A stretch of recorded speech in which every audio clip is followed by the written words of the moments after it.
Hello, everyone, and welcome back to X-Ranger. Before we begin, I thought it would be interesting if each of you could leave a comment indicating which part of the world you're joining us from. Also, don't forget to like and subscribe if you're enjoying the episodes. Now let's get comfortable, relax, and start our program.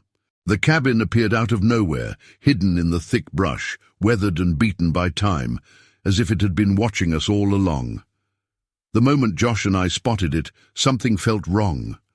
But the sun was already dipping below the tree line, and we were hours from the car. That gnawing unease in my gut told me we shouldn't go inside, but when you're in the middle of nowhere with the dark closing in, your options run out fast. "Think anyone lives there?" Josh asked, squinting at the cabin from where we stood on the trail.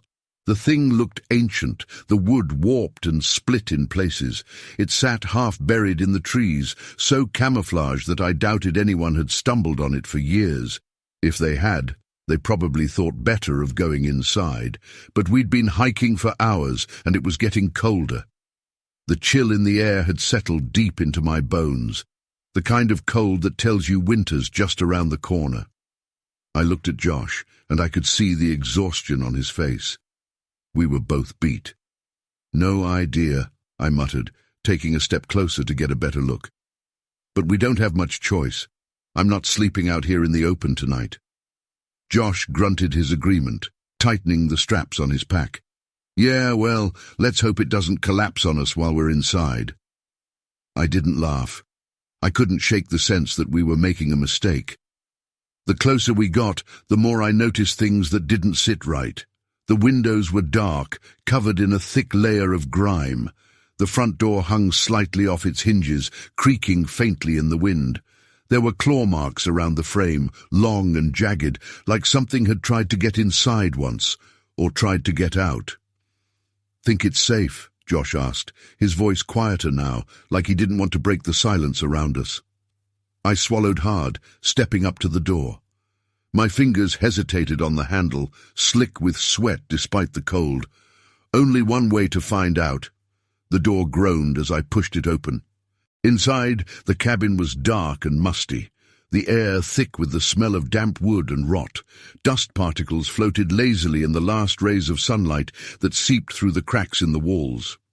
There was a small table in the center of the room, 2 chairs, and an old wood stove in the corner, covered in a layer of grime so thick it looked like it hadn't been used in decades. Josh stepped in behind me, his boots scraping against the warped floorboards. "Well, this is cozy." I shot him a look. Cozy's not the word I'd use. We moved through the cabin, cautious, our eyes scanning every inch of the place. There was another room toward the back, maybe a bedroom, but the door was shut tight. I didn't like the idea of opening it, but curiosity has a way of getting the better of you. I turned the handle slowly, half expecting it to be locked, but it swung open with an unsettling ease. The bedroom was worse than the main room. The bed, if you could call it that, was just a rotting frame with a stained mattress, and the smell of decay hit me like a slap in the face. But what really caught my attention were the scratches on the walls, deep, jagged lines crisscrossing from the floor to the ceiling. They looked fresh. I felt Josh come up behind me. "Jesus." "Yeah," I whispered. "This was a bad idea." We stood there for a moment, neither of us speaking, the weight of the place pressing down on us. The scratches, the decay, the feeling of something wrong. It all clawed at the edges of my mind, pulling at my nerves. But the sun was gone now, and staying outside wasn't an option. "We'll just stay in the front room," I said, forcing the words out. "Keep the door shut. It's only for the night." Josh nodded, though I could see the doubt in his eyes. "Fine, but let's get a fire going. I'm freezing." We went back to the main room, and Josh started gathering bits of wood from the pile near the stove, trying to get a fire going. I walked to the window, wiping away some of the grime with my sleeve, staring out into the dark forest. The trees looked like shadows against the sky, their branches swaying gently in the wind. But then, in the distance, I saw movement. Just for a second. something darting between the trees. Something big. "Hey," I whispered, my voice barely audible over the crackling fire Josh had finally managed to light. "Did you see that?" Josh looked up from the stove, following my gaze to the window. "See what?" "I don't know. Something out there." My heart was pounding now, my pulse quick in my throat. Josh stood up, walking over to the window. He stared out into the darkness for a long moment, then shook his head. "It's probably just a deer or something." I wasn't so sure. Whatever I'd seen moved too fast, too deliberate, and it had been watching us. I could feel it. "You think this place is safe?" I asked, trying to keep my voice steady. Josh gave me a look. "Do we have another choice?" I didn't answer. The fire crackled louder behind us, filling the silence, but it didn't make me feel any better. The cabin felt like a trap. Something was off, and I couldn't shake the feeling that whatever had left those marks on the door wasn't far away. I slumped down into one of the chairs, pulling my jacket tighter around me. "Let's just get through the night." Josh nodded and took the other chair. For a while we didn't speak. We just sat there, listening to the crackle of the fire, the groan of the wind outside. I tried to convince myself it was all in my head, that the scratches on the walls didn't mean anything, that the shadow I'd seen was just an animal, but I couldn't shake the unease gnawing at me. Eventually, I must have drifted off, because the next thing I remember was waking up to the sound of footsteps. My eyes snapped open, and for a second I thought I'd imagined it, but then I heard it again. Slow, deliberate, heavy. Footsteps just outside the cabin, circling around us. I sat up, my heart racing. Across from me, Josh was still slumped in his chair, fast asleep, the fire now reduced to embers. I stood up as quietly as I could, my muscles tense, and moved toward the door.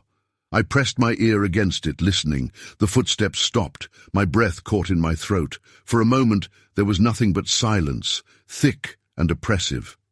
Then a long, low scratching sound, fingernails or claws, dragging across the wood of the door. I backed away, my heart hammering in my chest. "Josh," I whispered, shaking him awake. He jerked up, groggy and confused. "What? What's going on?" "Shh," I hissed. "There's something out there."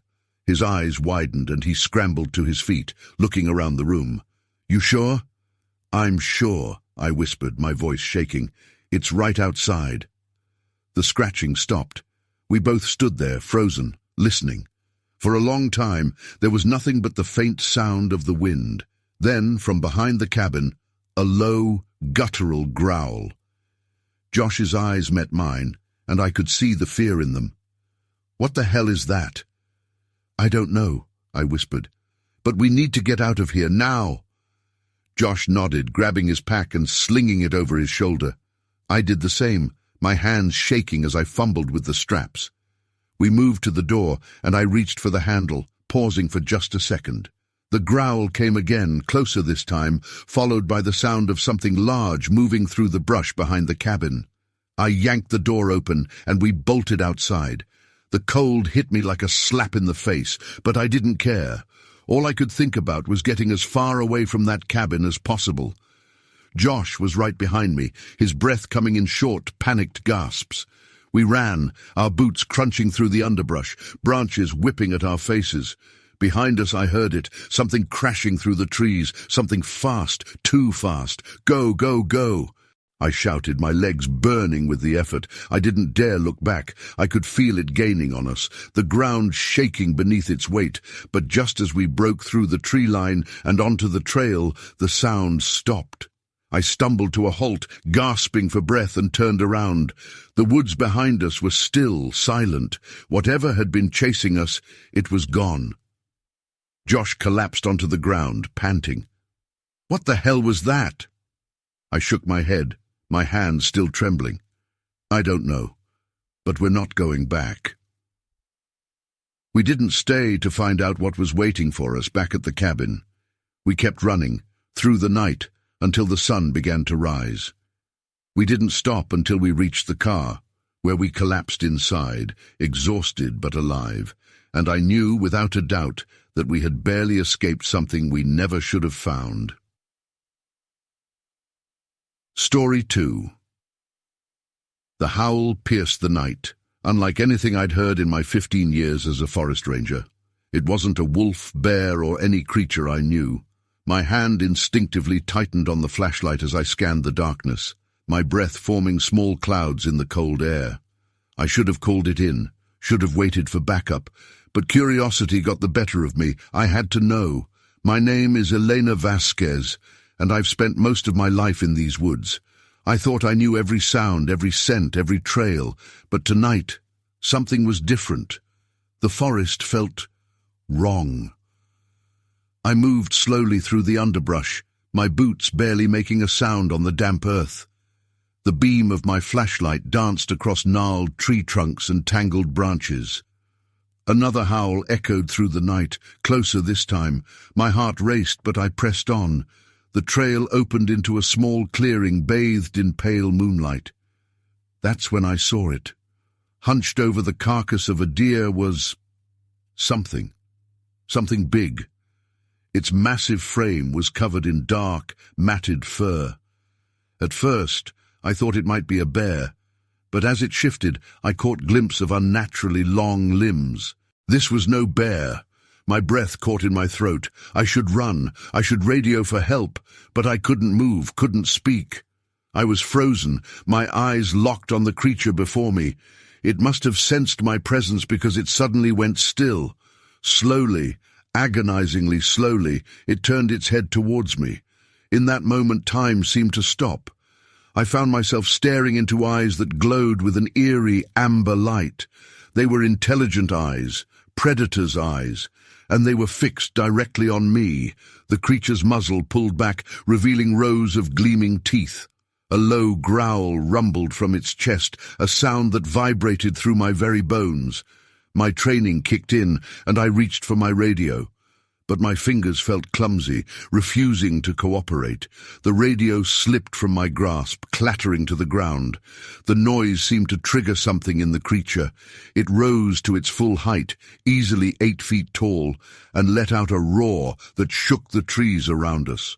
I turned and ran. Branches whipped at my face as I tore through the forest. I could hear it behind me, crashing through the underbrush. Its howls filled the night, growing closer with each passing second. My lungs burned, and my legs screamed for rest, but I couldn't stop. I knew these woods better than anyone, but in the darkness, everything looked different, unfamiliar. I was lost, running blindly through the night. I burst through a thicket and found myself at the edge of a steep ravine. The moonlight glinted off the rushing water far below. I skidded to a halt, nearly losing my balance. The creature's roars were so close now. I could hear its heavy breathing, the snap of branches as it approached. I was trapped. Desperate, I fumbled for the flare gun at my hip. My hands shook as I loaded it, the red cylinder nearly slipping from my grip. I raised the gun towards the sky, ready to signal for help, but before I could pull the trigger, a massive form exploded from the tree line. The creature stood before me, its chest heaving, saliva dripping from its jaws. Those amber eyes bored into me, filled with hunger, and something else, something almost human. We stood there, locked in a silent standoff. My finger trembled on the trigger of the flare gun. The creature's muscles tensed, ready to pounce. In that moment, 1,000 thoughts raced through my mind. What was this thing? How could it exist? And if I somehow survived this night, would anyone believe me? The creature took a step forward, its massive paw leaving an imprint in the soft earth. I stumbled back, my heel finding nothing but air as I teetered on the edge of the ravine. Time slowed to a crawl. I saw the creature coil, preparing to lunge. I saw the moonlight glint off its claws and teeth. I saw my own terrified reflection in those impossible eyes. And then I fell. The world spun around me as I plummeted towards the river below. The cold air rushed past, drowning out the creature's roar. I braced for impact, knowing the fall would likely kill me. But fate, it seemed, had other plans. I crashed through the canopy of a tree that had grown out from the ravine wall. Branches snapped and cracked around me, slowing my descent. Pain exploded through my body as I tumbled from limb to limb. And then, with a final bone-jarring thud, I landed on a narrow ledge jutting out from the cliff face. For a long moment I lay there, stunned. Every part of me hurt. I could taste blood in my mouth and my vision swam. But I was alive. Gingerly, I pushed myself up, wincing at the sharp pain in my ribs. I looked up towards the top of the ravine, half expecting to see the creature peering down at me. But there was nothing, just the quiet rustle of leaves in the night breeze. I fumbled for my radio, praying it had survived the fall. To my relief, it crackled to life. "This is Ranger Vasquez," I said, my voice shaky. "I need immediate assistance. I've fallen into Blackwater Ravine." "Copy that, Vasquez," came the reply. "What's your situation?" I opened my mouth to tell them everything, the creature, the chase, the impossible thing I'd seen. But the words died in my throat. They'd never believe me. Hell, I wasn't sure I believed it myself. "I was investigating a disturbance," I said finally. "Lost my footing in the dark. I'm injured but stable. Send a rescue team to my location." "Understood. Hang tight, we're on our way." I leaned back against the cool stone of the cliff face, letting out a long, shuddering breath. The adrenaline was wearing off, and the pain was setting in. But with it came a flood of questions. What had I seen up there? Was it real, or some kind of hallucination brought on by fatigue and the strange sounds of the night? And if it was real, what did that mean for everything I thought I knew about these woods? The sound of a helicopter approaching pulled me from my thoughts. Soon, flashlight beams danced along the ravine walls as the rescue team rappelled down to my position. "Elena, thank God you're all right," said Mike, one of my fellow rangers, as he reached me. "What the hell happened up there?" I looked at him, then up at the top of the ravine. For a moment I thought I saw a pair of amber eyes watching from the darkness, but when I blinked, they were gone. "I'm not sure," I said finally. "But I think these woods might be more dangerous than we realized." As they secured me to a stretcher and began the ascent, I couldn't shake the feeling that something had changed tonight. The forest I thought I knew so well suddenly felt alien and threatening, and somewhere out there, in the depths of the wilderness, something was waiting, watching, hunting. I closed my eyes as we lifted off, the helicopter carrying us back to civilization. But I knew sleep wouldn't come easy, not with those amber eyes haunting my dreams. The truth was out there, hidden in the dark heart of the forest, and someday, somehow, I would find it. But for now, I was just grateful to be alive. As we flew over the endless expanse of trees, I made a silent vow. I would return. I would uncover the truth about what lurked in these woods, and next time I would be ready. The creature, whatever it was still out there, and something told me our paths would cross again. Story 3. The howl that echoed through the forest that night wasn't like anything I'd heard in my 15 years as a ranger. It sent a chill down my spine, making the hairs on my arms stand up despite the warmth of my jacket. I'd always prided myself on knowing every sound these woods could make, but this was different. My name is Olga Petrov, and I've been a forest ranger in the Siberian taiga for most of my adult life. I thought I'd seen it all, from wolf packs to rogue bears, but nothing could have prepared me for what I encountered on that fateful night patrol. It started like any other shift. I grabbed my gear, checked my radio, and headed out into the vast expanse of pine and birch trees that I called my office. The moon was full, casting an eerie glow over the forest floor. My boots crunched softly on the carpet of fallen leaves as I made my way along the familiar trail. About 2 hours into my patrol, I noticed something odd.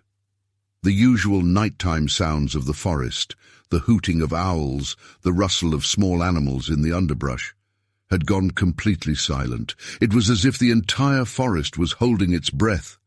That's when I saw them. The tracks.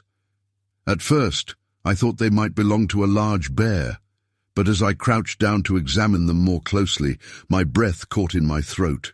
These prints were massive, easily twice the size of any bear track I'd ever seen. And there was something else, something that made my blood run cold. They were bipedal. I fumbled for my flashlight, sweeping the beam across the forest floor. The tracks continued into the darkness, disappearing into a thick cluster of trees. My heart was pounding so hard I could hear it in my ears. "Control, this is Ranger Petrov," I said into my radio, trying to keep my voice steady. "I've found some unusual tracks out here. I'm going to need some backup to investigate." Only static answered me. I frowned, tapping the radio against my palm. It had been working fine earlier. "Control, do you copy?" I tried again. More static. A twig snapped somewhere in the darkness behind me. I whirled around, my flashlight beam cutting through the shadows. Nothing, but I couldn't shake the feeling that I was being watched. I took a deep breath, trying to calm my nerves. "Get it together, Olga," I muttered to myself. "You've been in these woods 1,000 times. There's nothing out here that you can't handle." But even as I said it, I knew it wasn't true. Something was out there, something I'd never encountered before. I decided to follow the tracks, against my better judgment. Each step I took felt heavier than the last, my senses on high alert. The forest seemed to close in around me, the trees looming overhead like silent sentinels. That's when I heard it again, the howl. It was closer this time, so close it made my skin crawl. It wasn't the howl of a wolf or any other animal I knew. It was deeper, more guttural, almost human, but not quite. I froze in my tracks, my flashlight beam darting frantically from tree to tree, and then I saw it, a shadow, massive and hunched, moving between the trees about 50 yards ahead of me. It was far too big to be a person, and it moved with an unnatural speed and grace for its size. My training kicked in, and I reached for my tranquilizer gun, but as I raised it, my hands shaking, the creature let out another bone-chilling howl. The sound reverberated through the trees, seeming to come from all directions at once. I fired a shot into the darkness, more out of reflex than aim. The dart whistled through the air and disappeared into the shadows. There was a moment of eerie silence, and then a roar that shook the very ground beneath my feet. Trees creaked and branches snapped as something large moved through the forest, coming straight towards me. Panic seized me, and I turned and ran, my boots pounding against the earth as I sprinted back the way I had come. I could hear it behind me, gaining ground with each passing second. The sound of its heavy breathing and the thud of its footfalls spurred me on, pushing me to run faster than I ever had before. My lungs burned and my legs ached, but I didn't dare slow down. I could see the ranger station up ahead, a beacon of safety in the dark forest. Just a little further, I burst through the tree line and into the clearing where the station stood. Without looking back, I raced up the steps and fumbled with my keys, my hands shaking so badly I could barely get the door open. Finally, I managed to unlock it and stumbled inside, slamming the door shut behind me and sliding the deadbolt into place. I collapsed against the door, gasping for air, my heart threatening to beat right out of my chest. For a long moment, the only sound was my ragged breathing. Then, from just outside, came a low, rumbling growl. Something heavy brushed against the side of the building, making the windows rattle. I held my breath, not daring to move. Minutes ticked by, feeling like hours. Gradually, the sounds outside faded away, replaced by the normal nighttime noises of the forest. When dawn finally broke, I cautiously peered out the window. The clearing was empty, showing no signs of the terror that had unfolded the night before, but I knew what I had seen, what I had heard. I called in the incident, but without any concrete evidence, my report was met with skepticism. "Probably just a large bear," my supervisor said, brushing off my concerns. "You were tired, it was dark. The mind can play tricks on you out there." but I know what I saw that night. And every time I step into those woods now, I can't shake the feeling that something is out there, watching and waiting. The Siberian tiger holds many secrets, and I fear I've only scratched the surface of its mysteries. As I sit here writing this report, I can't help but wonder, what if it comes back? What if next time I'm not fast enough? The forest I once thought I knew so well now feels like a stranger to me, full of shadows and secrets I'm not sure I want to uncover. But I'm a ranger, and this is my job. Tomorrow, I'll put on my uniform, check my gear, and head back out into the wilderness. Because someone has to protect these forests, even from the things we don't understand. And if that something comes back, I'll be ready. At least I hope I will. Story 4. The first set of tracks I noticed was just outside the campers' tents right before dawn. Huge, human-like prints, too large and too deep to belong to anyone in the group. I figured it had to be a prank, but by the time the second night rolled around and the prints doubled, circling closer to their camp, I knew something was very, very wrong. When I first got the call to check in on a group of campers at Ridge Hollow, I didn't think much of it. Routine stuff, just a group of tourists who probably hadn't read the park guidelines thoroughly. We got a lot of that around here, especially with people new to the outdoors. I wasn't expecting to find anything unusual. The morning light was still dim when I arrived at their site, fog clinging to the treetops, making everything look washed out and eerie. Their tents were clustered in a small clearing, smoke from a dying fire lazily curling up into the air. A typical scene. But as I stepped off the trail and closer to the campsite, something caught my eye. Tracks. Big ones. Too big. I squatted down, running my fingers along the edge of the print. It was deep, clear in the moist earth. Too clean for a bear, and definitely not human, at least not any human I'd ever met. The shape was wrong, human-like, sure, but the proportions were off, bigger, wider, and heavier. I stood up, glancing around. The campers were still inside their tents, no sign of anyone awake yet. But these tracks didn't come from any of them. They led from the woods, circled the tents, and then disappeared back into the trees. I felt a chill crawl up my spine. "Morning!" I turned, startled, as one of the campers emerged from his tent, yawning and stretching. He was young, probably mid-20s, with a scruffy beard and bedhead. He looked way too relaxed for someone who had just been stalked by whatever had left those tracks. "Hey!" I called back, trying to keep my voice casual. "Everything all right out here?" He nodded, scratching the back of his neck. "Yeah, all good. Cold night, but we made it through." His eyes flicked to the fire pit, then back to me. Something wrong? I debated for a second about telling him. No need to panic anyone just yet. It could have been a prank after all, some local kids messing around. I didn't want to jump to conclusions. "Just checking the area," I said, nodding toward the woods. "We've had reports of bears coming close to the campsites recently. Keep your food locked up tight and maybe avoid night hikes, all right?" "Will do," he said, glancing over his shoulder toward the trees. "Though I didn't hear any bears last night. You sure it's not just raccoons or something?" I forced a smile. "Could be, but better safe than sorry." He shrugged, not too concerned, and wandered back to the fire to get it going again. I lingered, staring back at those tracks one more time before heading back to the trail. Something didn't sit right with me.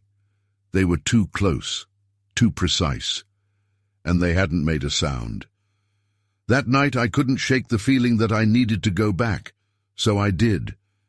The campers had no idea I was watching them from the tree line. The sun had just set, leaving the forest in near darkness, but the soft glow of their fire illuminated the campsite. Laughter carried on the cool night air, echoing through the trees. They were carefree, relaxed, too relaxed. The tension I'd been carrying all day hadn't let up. Those tracks, they weren't something I could ignore. I don't know what I thought I'd find, but I had to be sure they were safe. There was something about this place tonight that felt wrong. The trees loomed taller, darker, and the wind had died down completely. The forest was dead silent. I stayed close to the edge of the trees, hidden in the shadows, my breath quiet and slow. I wasn't trying to scare anyone, just watch. But after about an hour, my eyes started to blur with fatigue, and I considered packing it in. That's when I heard it. A low, steady thud, like the sound of something heavy moving through the forest. Not fast, but deliberate, almost like footsteps. My heart sped up and I crouched lower, squinting into the dark, straining my ears. The sound came again, closer this time. Thud, thud.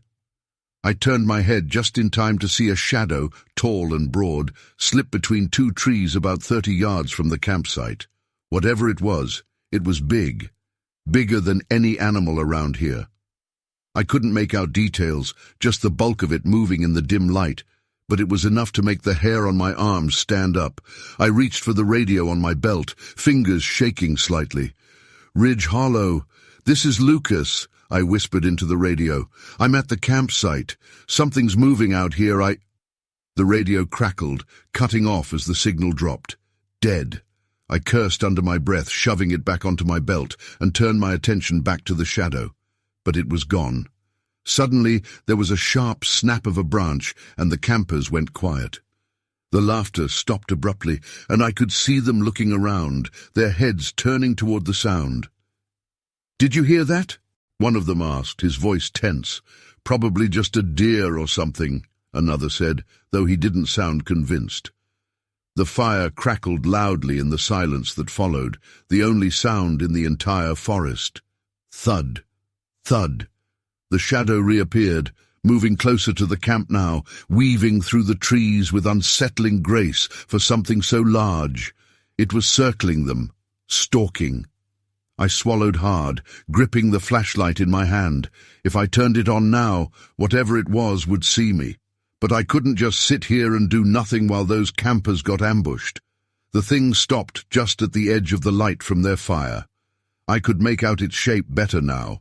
Tall, at least 7 feet, with broad shoulders and long limbs. Its head was wrong too, elongated, almost like it had a snout. But it wasn't an animal. It moved with purpose, with intent. One of the campers stood up, looking around nervously. "You guys sure there's nothing out there?" I couldn't wait any longer. I turned on my flashlight and burst out of the trees, shining the beam directly at the thing. "Hey!" I shouted. "Get away from the camp!" The light hit it, and for a split second I saw it. It was humanoid but twisted, its skin pale and taut over muscle. Its eyes reflected the light, glowing faintly as it turned to face me. Then, faster than I could react, it darted back into the forest, disappearing into the darkness. The campers jumped up, startled by my sudden appearance, and rushed over. "What the hell was that?" one of them asked, panic in his voice. "I don't know," I admitted, my heart still pounding. "But it's been circling your camp. You need to pack up and leave, now." They didn't argue. I helped them gather their things as quickly as possible, my eyes constantly scanning the tree line for any sign of movement.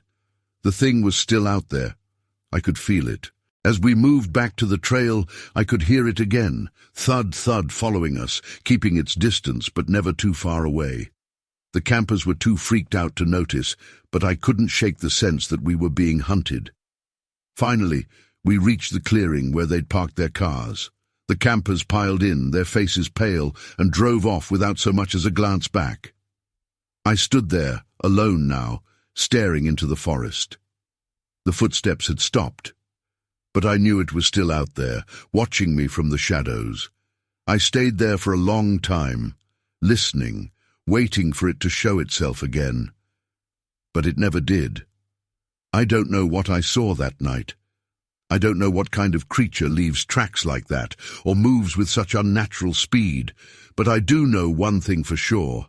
I won't be going back to Ridge Hollow anytime soon. Some places you just don't go back to. Story 5. The zipper of our tent inched open with excruciating slowness, each metallic click echoing in the still night air. Yuki's hand found mine in the darkness, her fingers trembling against my palm. We held our breath, eyes fixed on the growing sliver of moonlight seeping through the opening. Whatever was out there, it was about to reveal itself.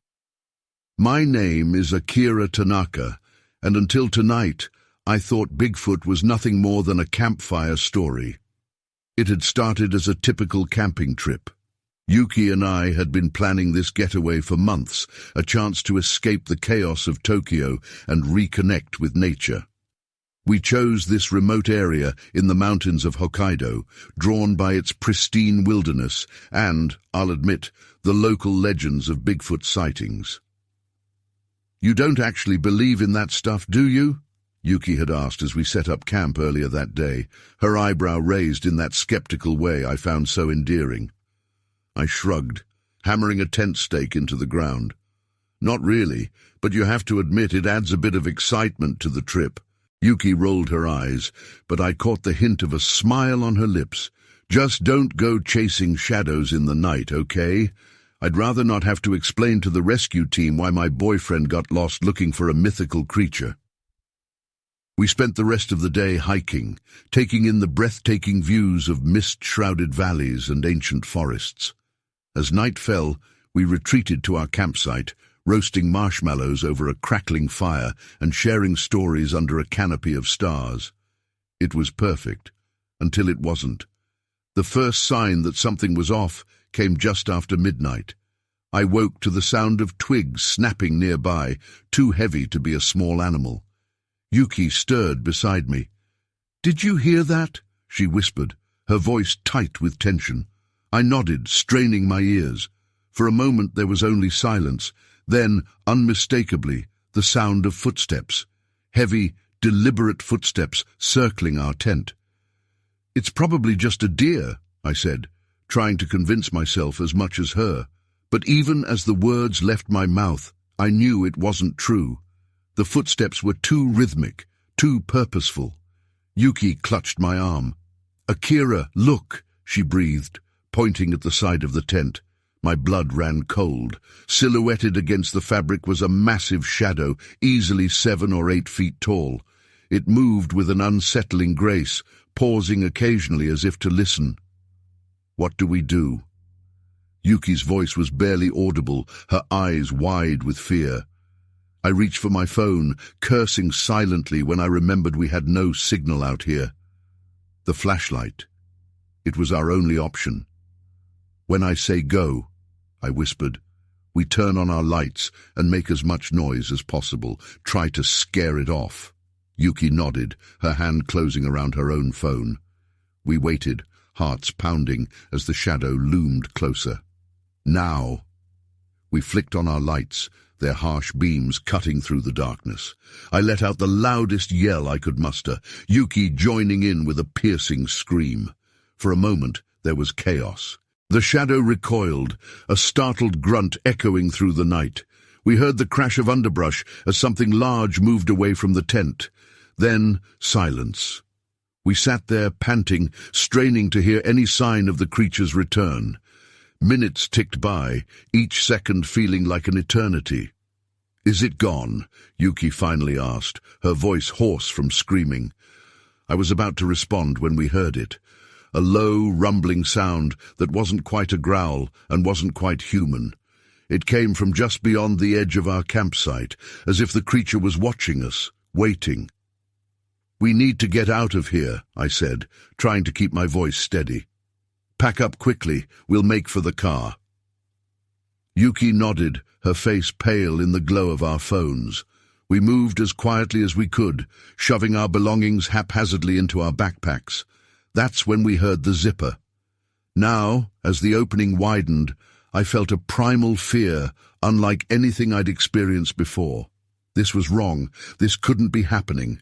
Yet the evidence was right in front of us, undeniable and terrifying. A massive, hair-covered hand gripped the edge of the tent flap. Fingers that looked almost human, yet too large, too powerful. The zipper continued its agonizing journey upward. Akira, Yuki whimpered, pressing herself against me. I wrapped an arm around her, my other hand fumbling for anything we could use as a weapon. The flap flew open. What stood before us defied explanation. It was tall, impossibly tall, its broad shoulders hunched to peer into the tent.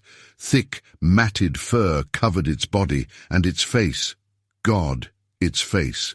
It was a nightmarish blend of ape and man, with deep-set eyes that reflected an unsettling intelligence. For a long moment we stared at each other, human and something else. I could hear its breathing, smell the musty odor of its fur. This was no man in a costume. This was real. Its gaze shifted from me to Yuki, then to our backpacks. Was it curious? Hungry? I couldn't tell, and that uncertainty was perhaps the most terrifying part of all. Slowly, deliberately, I reached for the flashlight we'd dropped. The creature's eyes snapped to my movement, a low growl rumbling from its chest. "Easy," I said, my voice shaking despite my efforts to stay calm. "We don't want any trouble." The creature tilted its head, almost as if it was trying to understand. Its massive hand reached towards us, and Yuki let out a strangled sob. In that moment, survival instinct took over. I grabbed the flashlight and swung it with all my might, connecting with the creature's outstretched arm. It roared, a sound so powerful it seemed to shake the very ground. "Run!" I yelled, pushing Yuki towards the tent opening. We burst out into the night, leaving our gear behind. The forest was a blur as we ran, branches whipping at our faces, roots threatening to trip us with every step. I could hear the creature behind us, its powerful strides easily keeping pace. "The car!" Yuki gasped between breaths. "We need to get to the car." But in our panic, in the darkness, everything looked the same. The trees, the undergrowth, it all blended together into a maze of shadows and moonlight. We were lost. A fallen log appeared in our path. I vaulted over it, turning to help Yuki, but as she jumped, her foot caught. She fell with a cry of pain, clutching her ankle. "I can't," she sobbed as I tried to pull her up. "Akira, I can't run." The sound of the creature's approach grew louder. We were out of time. "Go," Yuki said, her eyes meeting mine. "Get help. Come back for me." "No." The word came out as a growl, surprising even me with its ferocity. "I'm not leaving you." I scooped her up in my arms, ignoring the protest of my muscles. We couldn't outrun it, not like this, but maybe we could hide. A hollowed-out log lay nearby, partially hidden by ferns. It was our only chance. I carried Yuki to it, helping her crawl inside before squeezing in after her. We huddled there in the damp, cramped space, hardly daring to breathe. The forest had gone eerily quiet, as if every creature was holding its breath along with us. Then we heard it. Heavy footsteps, slow and methodical, drawing nearer. Twigs snapped under its weight. A low, huffing sound filled the air as it sniffed, searching. I held Yuki close, feeling her heart racing against my chest. My own pulse thundered in my ears, so loud I was sure the creature would hear it. A shadow fell across the opening of our hiding place. I could see its feet, massive and caked with mud, just inches away. It paused, and for a horrible moment, I was certain it had found us. But then, miraculously, it moved on. The footsteps grew fainter, the huffing breaths more distant, until finally we were left in silence once more. We stayed there for what felt like hours, too terrified to move. As the first light of dawn began to filter through the trees, we finally dared to emerge from our sanctuary. The forest looked different in the pale morning light, peaceful almost, but the torn remnants of our tent, the massive footprints in the mud, they stood as stark reminders that last night had been all too real. We made our way back to the car in silence, both lost in our own thoughts. As we drove down the mountain, leaving the wilderness behind, Yuki finally spoke. "What do we tell people?" she asked, her voice hoarse. I gripped the steering wheel tighter, my knuckles white. "The truth," I said after a long moment, "even if they don't believe us." Yuki nodded, her gaze fixed on the road ahead. Do Do you think it's still out there? I glanced in the rearview mirror, half expecting to see a massive fur-covered figure watching us from the tree line. But there was nothing, just endless green forest stretching as far as the eye could see. Yes, I said finally, I think it is, and I think there's a lot more out there we don't understand. As we drove back towards civilization, I couldn't shake the feeling that our encounter had changed something fundamental. The world suddenly seemed bigger, more mysterious, and infinitely more dangerous. But it also felt more alive, more real. And despite the terror of the night before, a part of me knew I would return to these woods someday, to seek answers, to explore the unknown. Because now I knew the truth.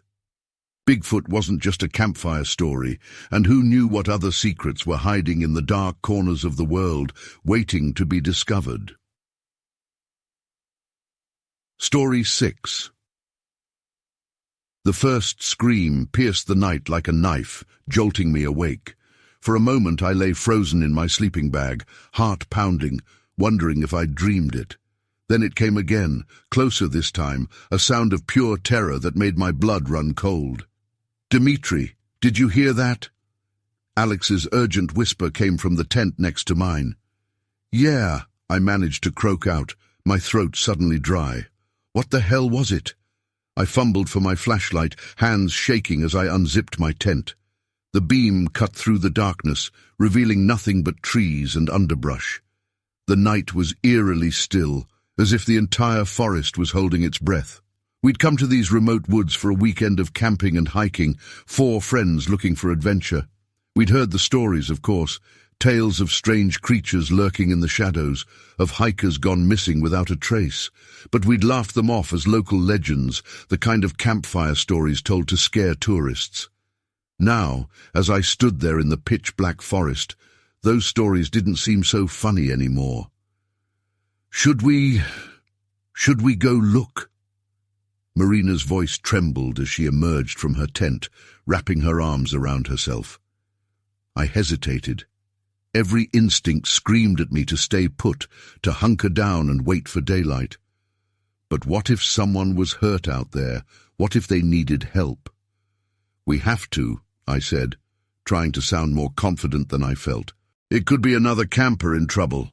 Alex nodded grimly, grabbing his own flashlight. "I'll come with you. Marina, Ivan, you two stay here. Keep the fire going and be ready to call for help if we're not back in an hour." We set off into the woods, our flashlight beams dancing over the gnarled tree trunks and tangled underbrush. The forest seemed to close in around us, branches reaching out like grasping fingers. "Hello?" I called out, my voice sounding small and insignificant in the vast darkness. "Is anyone out there? Do you need help?" Only silence answered. We'd been walking for about 15 minutes when Alex suddenly grabbed my arm, his grip painfully tight. "Dimitri," he whispered, "look." I followed his gaze, and my breath caught in my throat. There, in the beam of his flashlight, was a footprint. But not like any footprint I'd ever seen before. It was enormous, easily twice the size of my own foot, with long, claw-like indentations at the tips of the toes. That's not possible," I muttered, crouching down to examine it more closely. The print was fresh, the earth still damp where it had been pressed down. A twig snapped somewhere in the darkness to our left. We both whirled around, hearts racing. "We should go back," Alex said, his voice barely above a whisper. "This was a mistake." I nodded, unable to speak past the lump of fear in my throat. We turned to retrace our steps, moving faster now, driven by a growing sense of dread. That's when we heard it. A low, rumbling growl that seemed to come from everywhere and nowhere at once. It was unlike anything I'd ever heard before, not quite animal, not quite human. "Run!" I gasped, and we took off, crashing through the underbrush with no regard for stealth or direction. Branches whipped at our faces, roots threatened to trip us at every step, but we didn't slow down. Behind us, I could hear something moving through the forest, something big. The sound of breaking branches and heavy footfalls spurred us on, terror lending wings to our feet. We burst into our campsite, gasping for air. Marina and Ivan jumped up, startled by our sudden appearance. "What happened?" Marina demanded, her eyes wide with fear. "Did you find anything?" "We need to leave," I panted, already moving to break down my tent. "Now! Pack up, we're getting out of here." "But it's the middle of the night," Ivan protested. "We can't hike out in the dark, we'll get lost."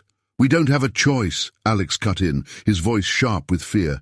"There's something out there, something not natural. We have to go." As if to emphasize his point, another roar echoed through the forest, closer this time.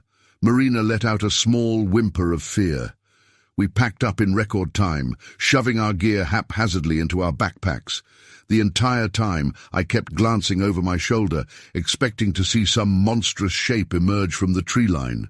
Just as we were about to leave, Ivan let out a strangled gasp. "Guys," he said, his voice shaking, "look at this." We crowded around him, and I felt my stomach drop. There, circling our entire campsite, were more of those massive footprints. Whatever had made them had been right here, mere feet from where we slept, while we were unpacking earlier in the day. "Oh, God," Marina whispered. "It was watching us. This whole time, it was right here." A branch snapped loudly in the darkness, much too close for comfort. "We're leaving. Now," I said, shouldering my pack. We set off down the trail, our headlamps cutting weak paths through the oppressive darkness. Every shadow seemed to hide a threat. Every rustle of leaves made us jump. We'd been hiking for about an hour when Ivan, who was bringing up the rear, let out a terrified yell. "It's behind us!" he screamed. "Oh God, I saw it! It's huge!" We broke into a run, blind panic driving us forward. I could hear it now, too, the sound of something large crashing through the underbrush behind us, gaining ground with every second. Marina tripped on a root, going down hard. I skidded to a stop, turning back to help her up. As I did, my headlamp beam swept across the trail behind us, and for a split second I saw it. It was tall, impossibly tall, covered in dark fur. But it was the eyes that haunted me, glowing red in the darkness, filled with an intelligence that was decidedly not animal. I hauled Marina to her feet, and we ran, driven by a terror I'd never known before. The creature was right behind us now, so close I could hear its heavy breathing. Just when I thought we couldn't run any further, the trees began to thin out. Ahead, I could see the faint glow of lights, the ranger station at the trailhead. "We're almost there," I yelled, pushing myself to run faster. "Don't stop!" We burst out of the tree line, sprinting across the parking lot to the station. I pounded on the door, screaming for help. A startled ranger opened the door, taking in our terrified faces with alarm. "What's going on? Are you folks all right?" We tumbled inside, gasping for breath. I turned to look back at the forest, half expecting to see the creature emerging from the trees. But there was nothing there. The woods were still, as if nothing had happened. The ranger listened to our story with a mix of concern and skepticism. "Sounds like you had quite a scare," he said finally. "But I can assure you there are no monsters in these woods. Probably just got spooked by a bear or something." But I knew what I had seen, and as I looked at the pale, shaken faces of my friends, I knew they had seen it too. We didn't stay to argue. As soon as the sun came up, we were in our car, driving away from those woods as fast as we could. We'd come looking for adventure, but we'd found something else entirely, something that defied explanation, something that shouldn't exist. I've never gone camping again. The others haven't either. Sometimes late at night, I still wake up in a cold sweat, the memory of those glowing red eyes and massive footprints haunting my dreams. I don't know what's out there in those woods, but I do know one thing. Some mysteries are better left unsolved. Story 7. The fog rolled in quicker than I expected, thick and heavy, swallowing up the trail in minutes. One second we could see the path winding ahead of us, the next it was gone. Just white walls of mist in every direction. Leo stopped, wiping sweat off his forehead, his breath hanging in the air, but I could see it in his eyes. He was just as rattled as I was. Neither of us wanted to admit it, but we weren't alone out here.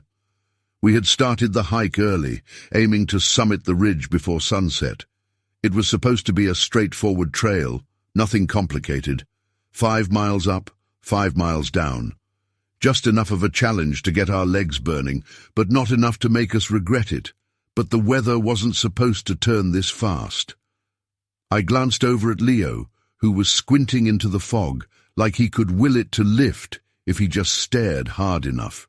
He was the one who suggested the hike, insisting we get out of the city for the weekend. Now he stood there, nervously shifting his weight from one foot to the other, pretending everything was fine. "You think we should stop here for a bit?" he asked, his voice tight. "Let the fog clear up?" I shook my head. "We can't just sit here and wait. It could take hours to clear, and I'm not staying on this mountain overnight." Leo let out a low sigh, rubbing the back of his neck. "Yeah, all right. Let's just keep going then." We trudged forward, but it wasn't long before I started feeling like something was off. It wasn't just the fog or the silence that came with it. It was that gnawing sensation in my gut that told me we weren't alone. The trees lining the trail loomed like shadows, their outlines barely visible in the thick mist. And every so often, I could swear I saw movement, just out of the corner of my eye, something darting between the trunks, too fast to catch. I didn't say anything at first. I didn't want to sound paranoid. But as we walked, the feeling got worse. "You feel that?" I finally asked, keeping my voice low, as if speaking louder would make it real. Leo looked at me, frowning. "Feel what?" I hesitated, scanning the fog for any sign of movement. "Like we're being watched." He let out a nervous laugh. "Come on, don't start with that. It's just fog. It messes with your head." I didn't laugh. "No, man, I'm serious. Something's not right." Leo sighed again, rubbing his temples. "Look, it's just the weather. We're tired and it's messing with us. Let's keep moving. We'll be fine." But we weren't fine, not by a long shot. We pressed on, but now every step felt heavier. The fog clung to us like a damp blanket, muffling the sounds of our footsteps. Every so often, a cold breeze would push through, making the trees groan softly in the distance. And that feeling, being watched, wasn't going away. After what felt like an hour of walking, the trail started to level out. I was about to suggest we stop for a break when I saw it, just ahead, barely visible in the mist, a figure. I stopped dead in my tracks, my heart hammering in my chest. "Leo," I whispered, grabbing his arm. "Look!" He followed my gaze, squinting into the fog. "What the hell?" The figure was tall, too tall, standing perfectly still about 50 feet away. At first, I thought it might be another hiker, but there was something wrong with the way it stood, unnaturally rigid, like it was waiting for us. Its head seemed cocked slightly to the side, like it was listening. "Is that a person?" Leo asked, his voice barely above a whisper. "I don't know," I muttered. My pulse was in my ears now, my palms sweating despite the cold. "But it's not moving." Leo hesitated, then took a step forward. "Hey!" he called out, his voice echoing in the mist. "You all right?" No response. The figure didn't move. I grabbed his arm, pulling him back. "Don't!" He turned to me, frowning. "What if they're lost, like us?" "What if they're not?" Leo looked at the figure again, then back at me. He swallowed hard, and for a second I thought he was going to push forward anyway. But then the figure moved. It wasn't much, just a small tilt of the head, but it was enough. Enough to send a cold chill down my spine. The movement was too deliberate, too aware. I took a step back, pulling Leo with me. "We need to go." Leo didn't argue this time. We turned and started back down the trail, our pace quickening. I kept glancing over my shoulder, half expecting the figure to be following us, but the fog was too thick. It swallowed up everything behind us, leaving just white nothingness in its wake. For a few minutes, neither of us spoke. The only sounds were our boots crunching on the dirt and our breathing shallow and fast. But that didn't stop the feeling, like eyes boring into the back of my head, watching our every step. "Do you think it's still there?" Leo asked, his voice shaky. I shook my head. "I don't know. I don't care. We just need to get off this trail." But the trail wasn't cooperating. We kept walking, but instead of leading us back the way we came, the fog seemed to twist the path, looping us in directions that didn't make sense. I kept checking the trees, looking for familiar landmarks, but nothing looked right. Everything was swallowed by the fog. "Are we lost?" Leo asked, panic starting to creep into his voice. "No," I said, though I didn't believe it. "We're fine, just keep going." But I wasn't fine. My heart was racing, my legs were burning, and that feeling that we were being hunted was stronger than ever. Every now and then, I thought I saw glimpses of the figure again, just out of the corner of my eye, but every time I turned, it was gone. Suddenly Leo stopped. "Do you hear that?" I froze, listening. At first there was nothing, just the silence of the forest, the distant rustle of leaves. But then, faintly, I heard it, a low, rhythmic sound, like footsteps, slow, deliberate, coming closer. I grabbed Leo's arm, pulling him down the trail. "Go!" We started running, our footsteps pounding against the dirt, the fog swirling around us in thick waves. I could hear the footsteps behind us now, getting louder, faster. Whatever was out there, it was chasing us. "Faster!" I yelled, my lungs burning with every breath. Leo was right beside me, his face pale, eyes wide with fear. But we couldn't outrun it. No matter how fast we ran, the footsteps were always there right behind us, closing in. I glanced over my shoulder, and for a split second I saw it. The figure, tall, dark, its face obscured by the mist, moving faster than any human should. Its arms were long, its legs impossibly thin, and it was gaining on us. "Leo!" I shouted, grabbing his hand and pulling him off the trail. We crashed through the underbrush, ducking under low-hanging branches, our feet slipping on the damp ground. I didn't know where we were going, just that we had to get away.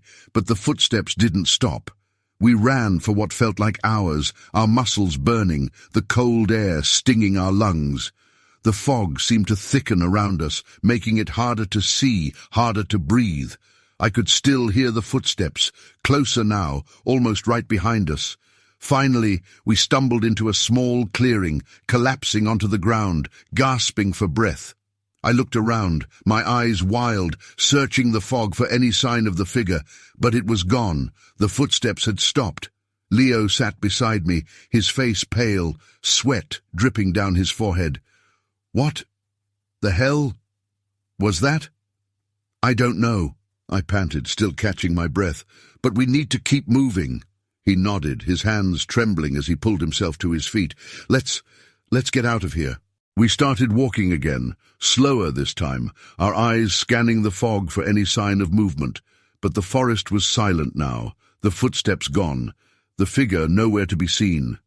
Still, I couldn't shake the feeling that it was watching us, waiting for the right moment to strike. After what felt like an eternity, we finally broke through the fog and into the parking lot. Our car was sitting there, untouched, like nothing had happened. We didn't speak as we climbed into the car, our hands shaking, our hearts still racing. Leo started the engine, and we drove away in silence, leaving the fog and the figure behind. But as we pulled onto the road, I couldn't help but glance back at the trees, half expecting to see it standing there, watching us leave. It wasn't there, but I knew deep down that whatever had followed us on that trail, it was still out there. And next time, we might not be so lucky. Story 8. The image on my camera's screen shouldn't exist. My hands trembled as I zoomed in, heart pounding against my ribs. There, half hidden behind a gnarled pine, stood a creature that defied explanation. Humanoid, yet not human. Massive, fur-covered, with eyes that reflected an impossible intelligence. I lowered the camera, my breath catching in my throat as a twig snapped outside my cabin. Whatever I'd captured on film was no longer just a digital ghost. It was here. My name is Mateo Suarez, and I came to these mountains to photograph wildlife, not monsters. It had started as a routine assignment. National Geographic wanted a spread on the elusive wildlife of the Sierra Nevada. As a veteran nature photographer, I jumped at the chance, 3 weeks alone in the wilderness, capturing the raw beauty of nature through my lens. It was my idea of paradise. The first 2 weeks had been uneventful, if you can call photographing mountain lions and bears uneventful. I'd set up my base camp in an old Forest Service cabin, venturing out each day to set camera traps and scout locations. It was on day 16 that things began to change. I was reviewing the day's shots on my laptop, a cup of instant coffee cooling beside me. Most of the images were what I expected: deer grazing in meadows, a fox prowling through underbrush. But then I saw it. In the background of a shot of a grazing elk, partially obscured by foliage, was a figure. At first, I thought it was a bear standing on its hind legs, but as I zoomed in, my blood ran cold. The proportions were all wrong. It was too tall, too human-like, yet clearly not human. "What the hell?" I muttered, leaning closer to the screen. The figure was blurry, out of focus compared to the elk in the foreground, but I could make out shaggy fur, long arms, and a face that sent a shiver down my spine. I quickly flipped through the next few shots. The elk moved on, unaware, but the figure remained. In one image, it seemed to be looking directly at the camera. I sat back, running a hand through my beard. This had to be a mistake, a trick of the light, or maybe someone playing a prank. But deep down I knew this was something else entirely. Sleep didn't come easy that night. Every rustle of leaves, every snap of a twig had me sitting bolt upright, straining to see through the darkness beyond my cabin windows. When dawn finally broke, I was already up, gear packed and ready. I had to go back to that spot to see for myself. The hike took longer than expected. The terrain was rougher than I remembered, as if the very landscape was conspiring to keep me away. By the time I reached the meadow where I'd set up the camera trap, the sun was high overhead. I approached cautiously, eyes scanning the tree line. The meadow looked peaceful enough, wildflowers swaying gently in the breeze, but there was a tension in the air, a feeling of being watched that made the hair on the back of my neck stand up. The camera trap was where I'd left it, seemingly untouched. I retrieved the memory card with trembling fingers, eager to see if it had captured any more images of the mysterious figure. That's when I heard it.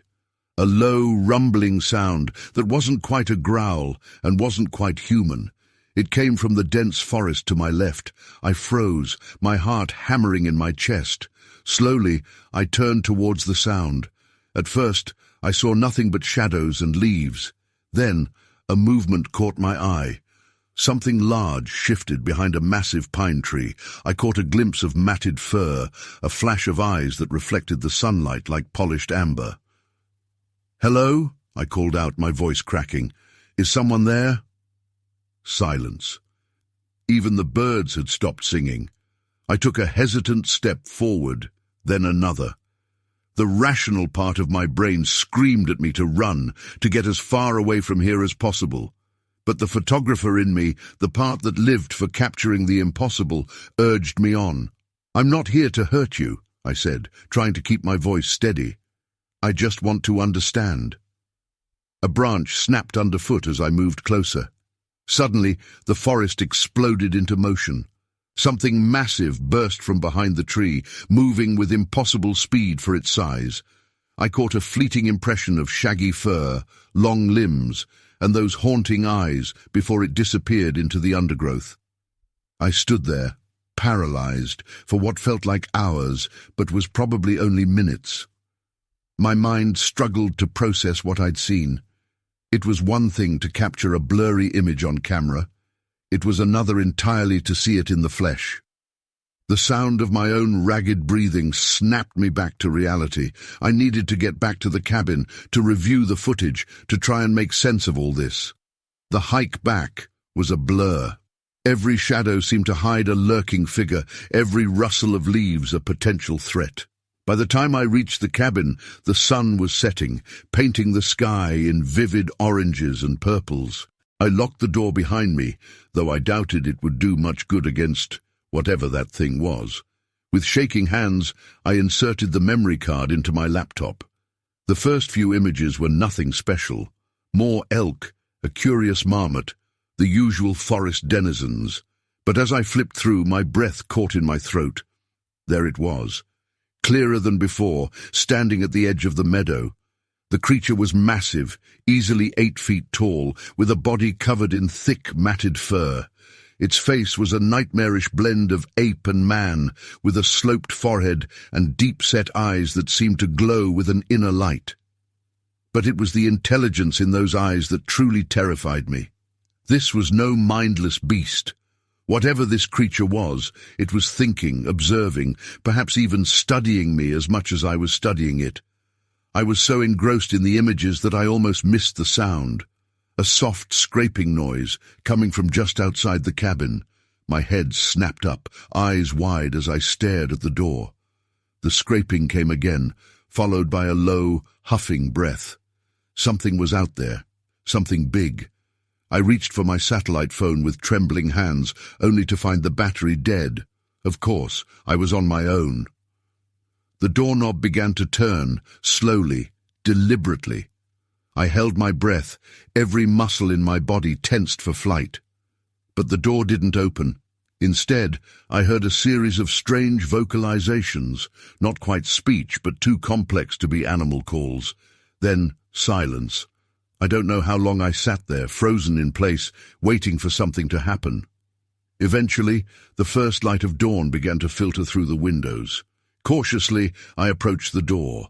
There, carved into the wood with impossible precision, was a symbol. A spiral within a circle, surrounded by smaller marks I couldn't decipher. My mind reeled. This wasn't just some undiscovered animal. This was something far more complex, far more intelligent than I could have imagined. As I stood there, staring at the carved symbol, I knew my life had changed irrevocably.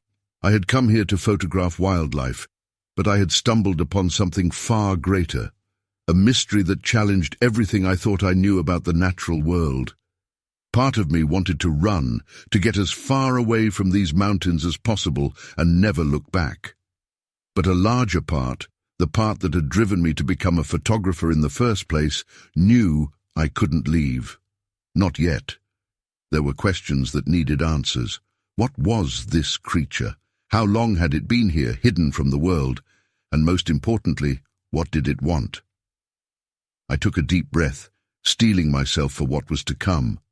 I would stay, I would observe, and somehow I would find a way to communicate with this impossible being. As I gathered my gear, preparing for another day in the field, I couldn't shake the feeling that I was being watched. But this time, instead of fear, I felt a spark of excitement. I had come to these mountains looking for wildlife. Instead, I had found something that would rewrite our understanding of the world, and I was determined to share that discovery, no matter the cost. The mystery of the Sierra Nevada was just beginning to unfold, and I, Mateo Suarez, would be the one to tell its story. Story 9. The shutter clicked, capturing the moment forever. But it wasn't until I looked at the image on my camera's screen that I realized what I'd photographed. There, barely visible in the shadows between the trees, were 2 glowing eyes staring right at me. My name is Yuki Tanaka, and I'm a nature photographer. I've spent years capturing the beauty and mystery of the world's most remote places. But nothing in my career could have prepared me for what I encountered in those dense, fog-shrouded woods. It started as a routine assignment. A small town in the Pacific Northwest had been buzzing with reports of strange sightings, in the nearby forest. The local tourism board, sensing an opportunity, hired me to capture some atmospheric shots for their new campaign. "Embrace the mystery," they said. If only they knew. I arrived on a grey, drizzly morning, the kind that seems to be the default setting in this part of the world.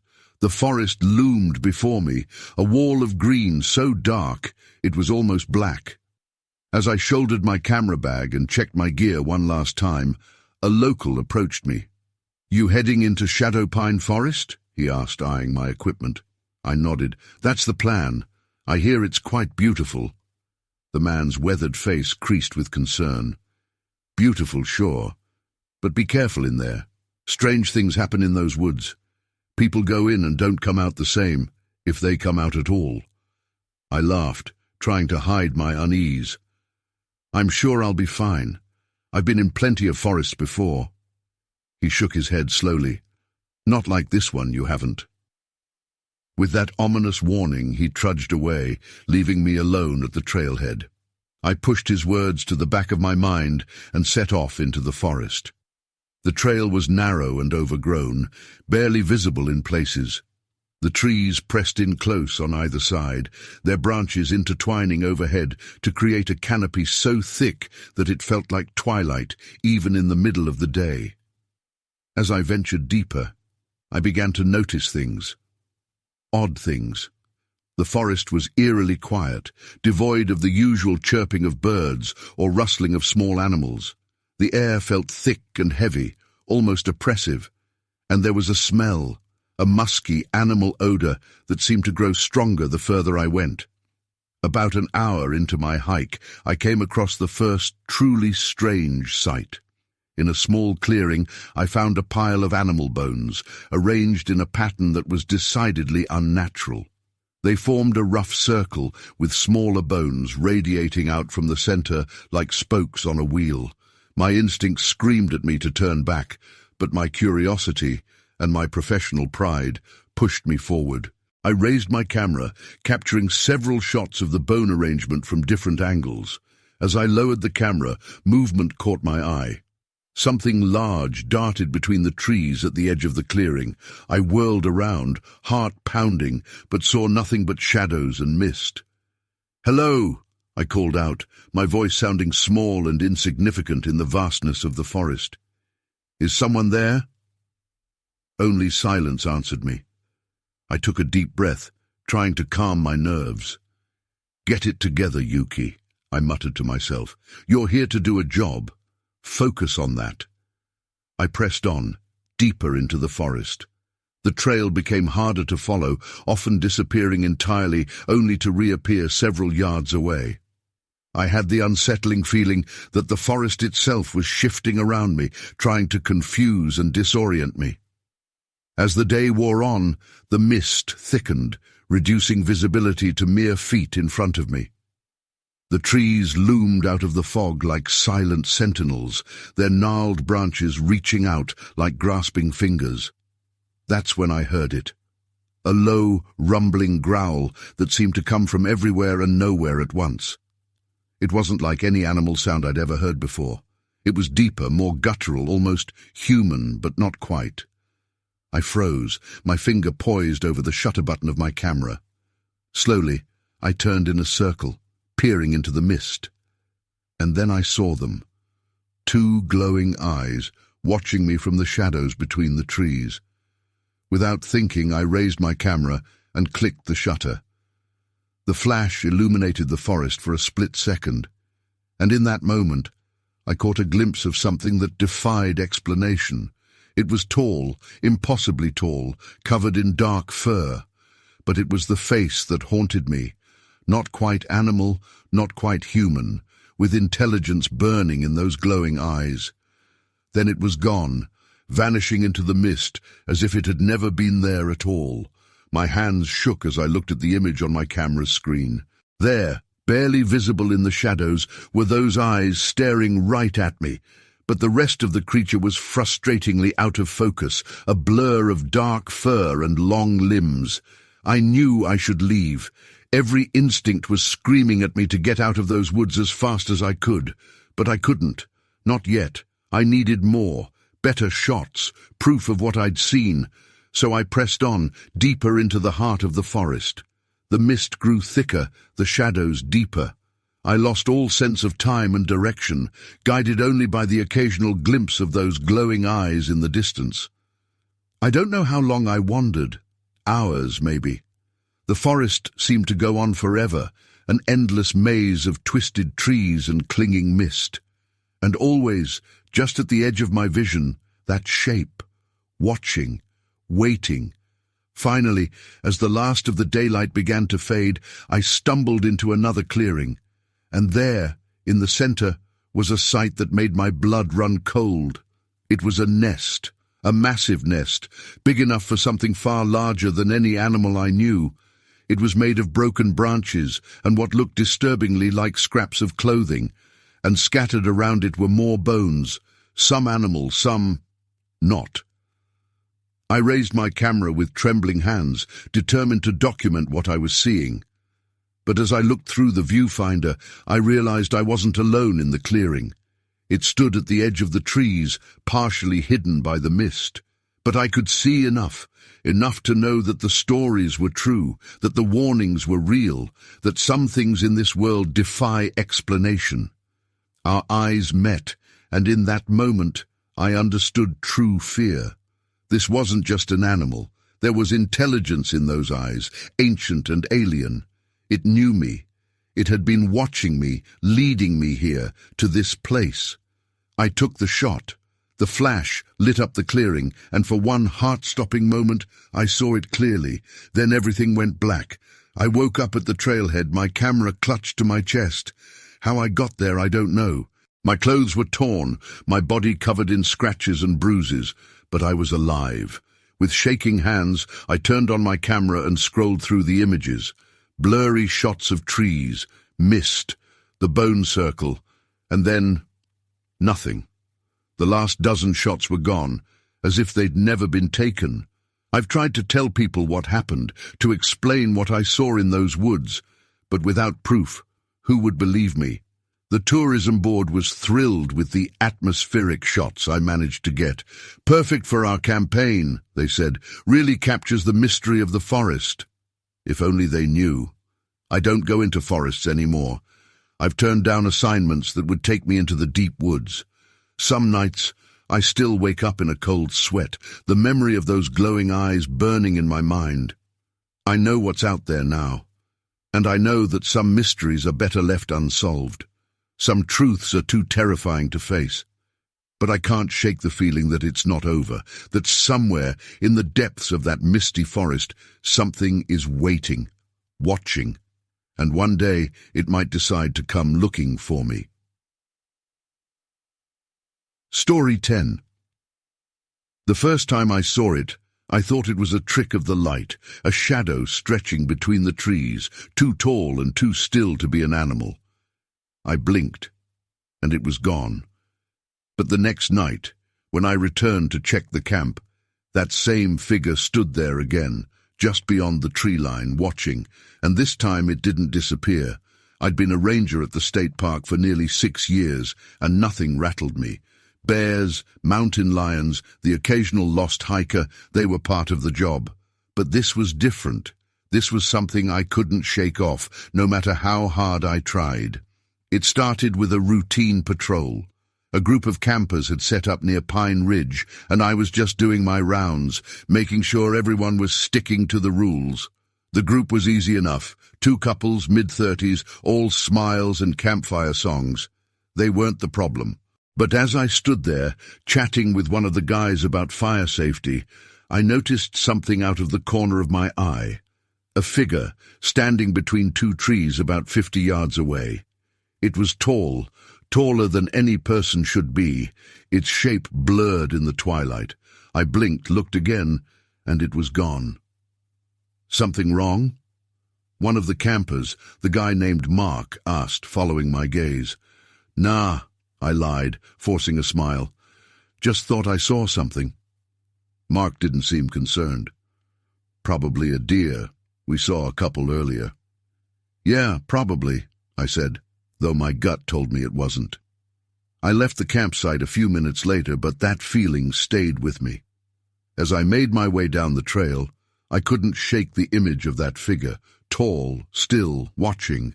I kept glancing over my shoulder, expecting to see it again, but the forest was empty.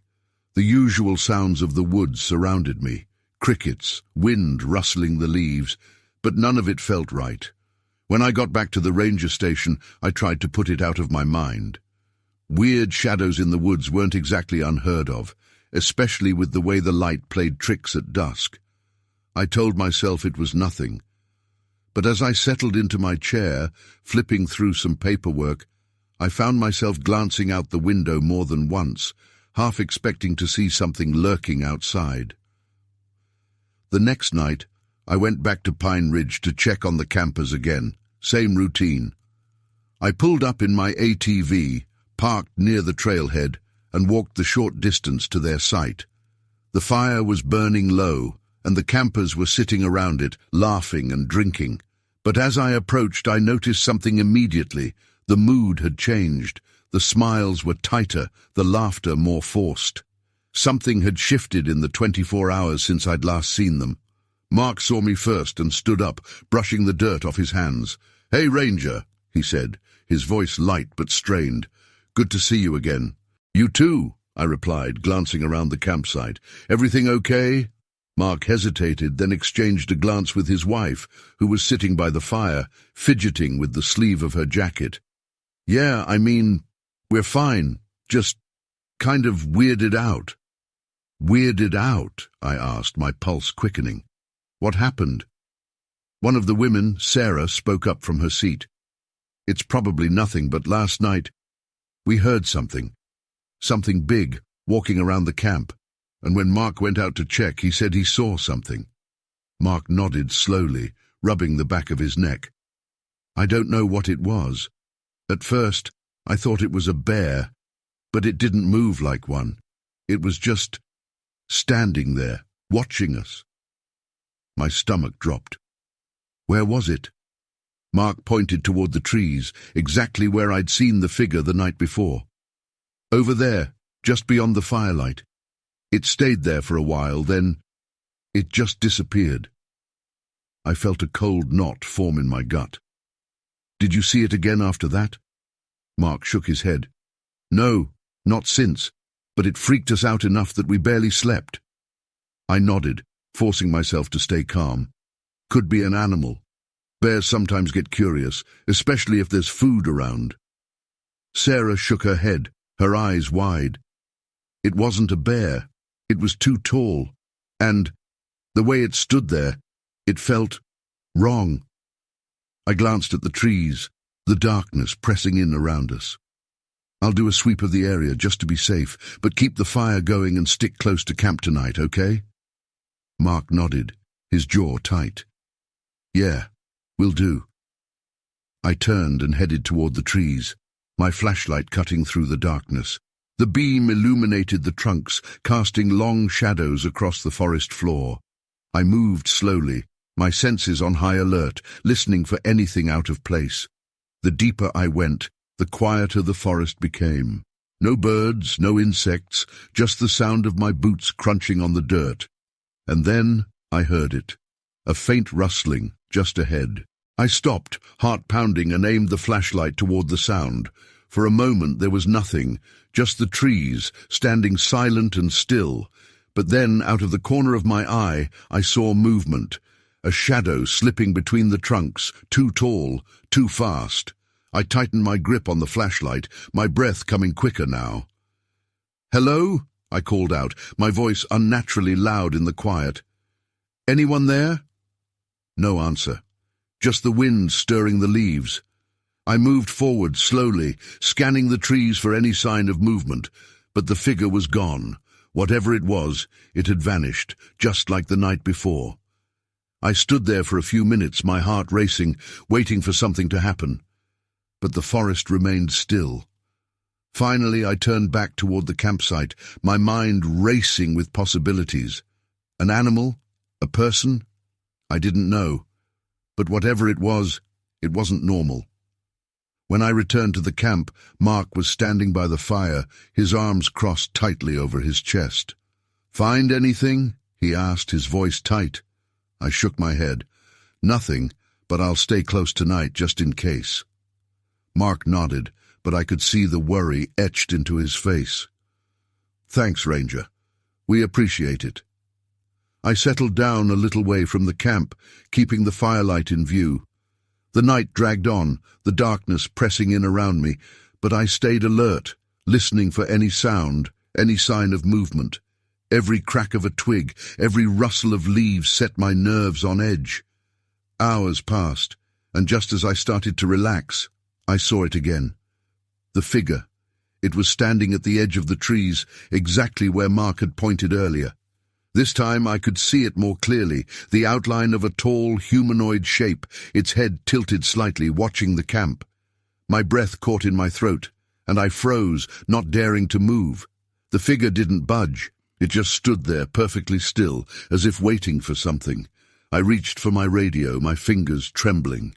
"Base, this is Lucas," I whispered, keeping my eyes on the figure. "I've got a situation at Pine Ridge. Possible intruder." The radio crackled, then went silent. Dead.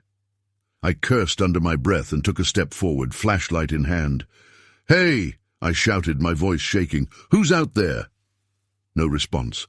The figure shifted just slightly, then melted back into the trees, disappearing as quickly as it had appeared. I stood there, heart pounding, my mind racing. This wasn't a bear. It wasn't an animal. It was something else. Something I couldn't explain. The campers didn't see it. They didn't know, but I did. I stayed with them until dawn, my nerves stretched thin, waiting for that figure to come back. But it didn't. When the sun finally rose, I told the campers to pack up and head out. They didn't argue. As they left, I stood at the edge of the trail, watching the forest. I didn't know what was out there, but I knew one thing for sure. I wouldn't forget the way it watched, the way it waited. And I knew, deep down, that it wasn't done with this place yet. Story 11. The massive paw print in the snow stopped me dead in my tracks. My breath caught in my throat as I knelt to examine it, the icy crust crunching beneath my knees. This was no bear track. The shape was all wrong, the size impossibly large. A chill that had nothing to do with the frigid air ran down my spine as I realized the truth. I was no longer the hunter here. I had become the prey. My name is Liam O'Connor, and I've been hunting these mountains for over 2 decades. But nothing in all those years could have prepared me for what I encountered that day. It had started as a typical late-season hunt. The first heavy snow of winter had blanketed the high country, driving the elk down to lower elevations. Perfect conditions for a skilled hunter like myself. Or so I thought. I'd left my cabin before dawn, the stars still twinkling in the inky sky. The forest was silent, save for the crunch of snow beneath my boots and the occasional whisper of wind through the pines. I felt alive, connected to the wilderness in a way that city folks could never understand. The first few hours were uneventful.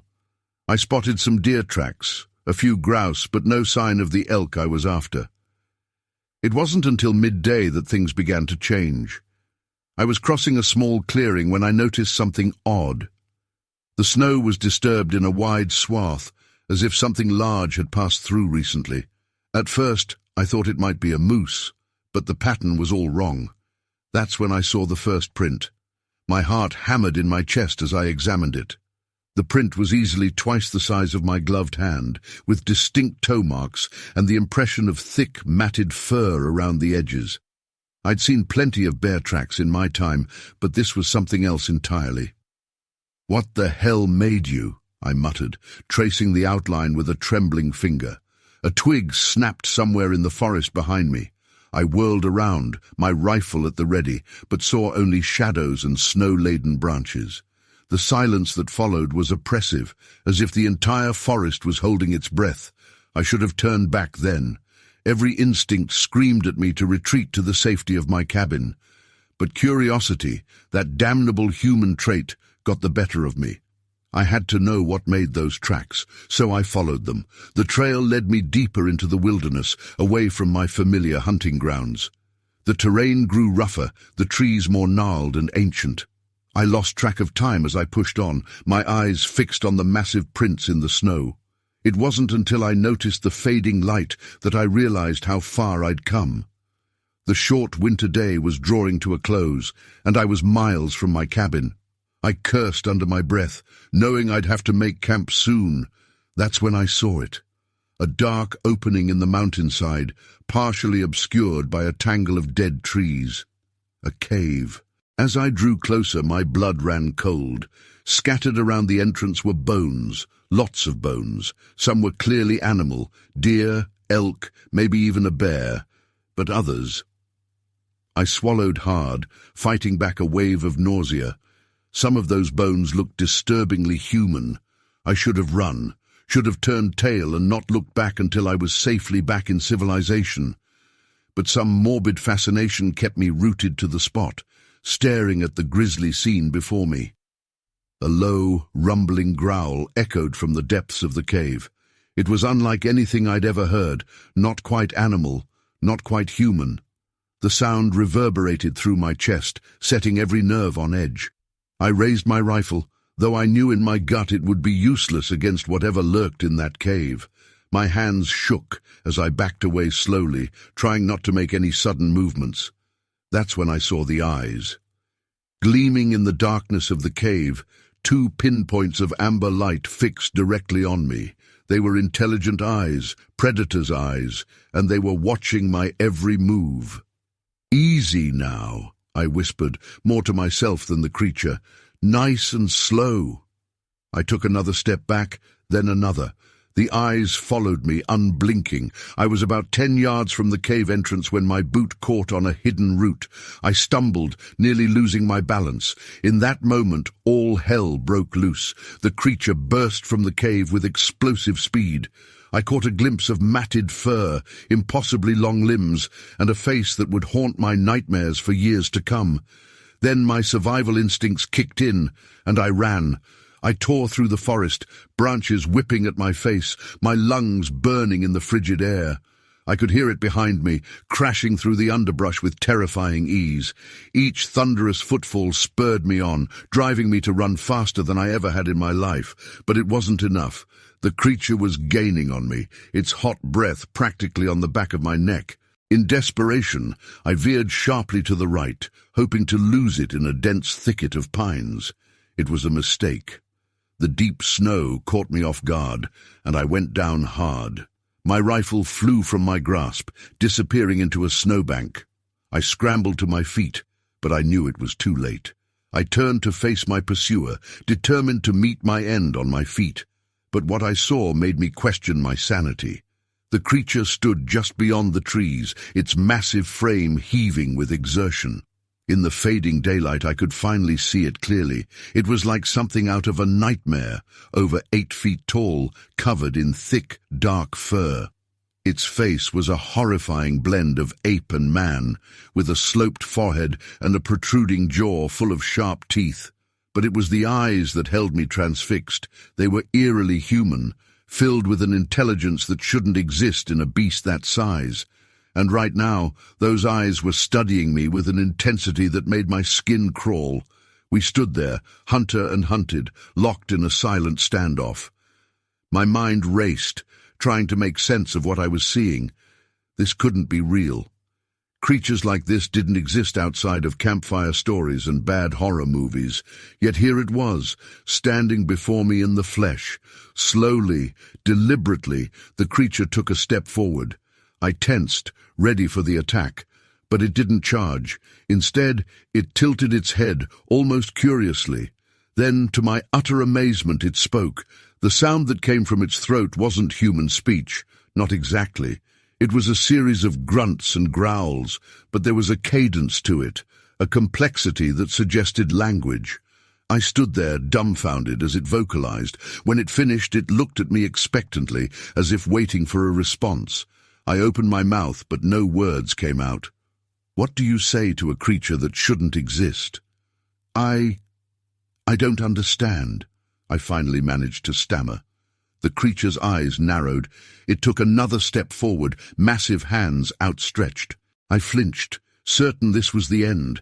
But instead of attacking, it pointed at me, then at itself, then swept its arm to encompass the forest around us. The message was clear, even if I couldn't understand its words. This was its territory. I was the intruder here. Slowly I nodded, hoping to convey that I understood. "Okay," I said, my voice barely above a whisper. "Okay, I'm leaving. I won't come back." The creature watched me for a long moment, its gaze boring into me. Then, with a grunt that almost sounded like approval, it turned and loped back into the forest. In seconds, it had vanished among the trees, leaving no trace but its massive footprints in the snow. I stood there, shaking, for what felt like hours. My mind struggled to process what had just happened. I had come face to face with something that defied explanation, something that challenged everything I thought I knew about the natural world. As the last light faded from the sky, I finally snapped out of my daze. I retrieved my rifle and began the long trek back to my cabin. Every shadow seemed to hide a lurking monster, every sound a potential threat.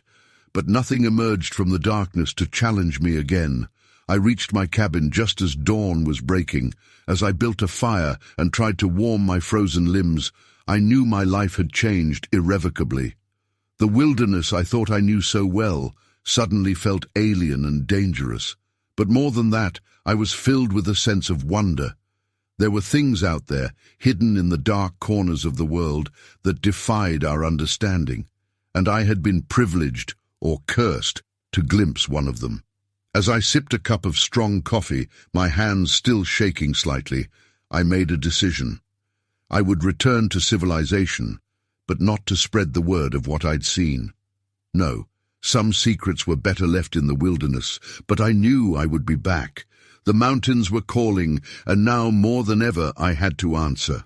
For out there, somewhere in the vast expanse of untamed wilderness, a mystery waited to be unraveled, and I, Liam O'Connor, would be the one to unravel it, no matter the cost. Story 12. The scream cut through the night like a jagged knife, sharp and chilling. I froze, my flashlight shaking in my hand as I scanned the dark woods around me. It wasn't an animal scream. It was too human for that, too close, too terrified. And the worst part was, I wasn't supposed to be alone out here. I'd been on the night shift for weeks, patrolling the same stretch of forest near Ridge Creek. Quiet nights were the norm. The most excitement I'd had was chasing off a couple of teenagers who thought sneaking into the woods after dark was a good idea. This was routine, familiar territory, but tonight felt different.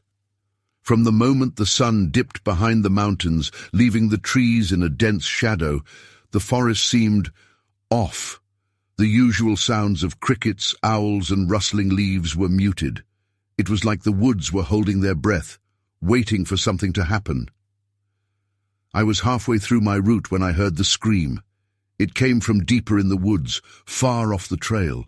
My instincts kicked in, and I started moving toward the sound before my brain could fully catch up. Something about that scream, panic, raw fear, it wasn't something you could ignore. I grabbed my radio, trying to steady my breath. "Base, this is Lucas. I'm near Ridge Creek. Just heard a scream. Sounded human. I'm going to investigate." Static crackled in response. "Base, come in." Nothing. The radio wasn't dead, but it wasn't working either. Great. I kept moving, pushing through the underbrush, my flashlight cutting through the darkness. The trees were thick here, their branches twisting together to form a canopy that blocked out most of the moonlight. Every step felt heavier, the ground uneven and slick from the recent rains. The scream came again, closer this time. It was definitely human. "Hello?" I shouted into the darkness, my voice echoing through the trees. "Can anyone hear me?" No response. Just the steady rustle of wind through the branches and the sound of my own footsteps crunching on the damp leaves. I picked up the pace, my heart pounding harder now. The deeper I went, the more the forest seemed to close in around me. The trees felt taller, denser, like the whole place was tightening its grip. "Shit," I muttered, wiping sweat off my brow. "Where are you?" Then, out of nowhere, the scream came again, but this time it wasn't just one. It was two distinct voices, both panicked, both crying out for help. My stomach twisted. I broke into a jog, ignoring the sting of branches whipping across my face and arms. My breathing was heavy now, the weight of my gear pulling at me, but I kept pushing forward. Finally, after what felt like hours, but was probably only minutes, I reached a small clearing. My flashlight swept over the space, revealing nothing but fallen branches, a few rocks, and blood. There, on the ground, a dark stain glistened under the beam of my light. I crouched down, running my fingers through it. It was fresh, very fresh. "Hello?" I called out again, louder this time. "Is anyone here? I'm with the Park Service. I can help you." The silence that followed was deafening. I stood up slowly, my pulse racing, eyes darting from shadow to shadow. Something had happened here, but there was no sign of anyone, no bodies, no footprints, nothing, just the blood. I tried my radio again. "Base, come in. This is Lucas. I need assistance at Ridge Creek. There's been an incident." More static.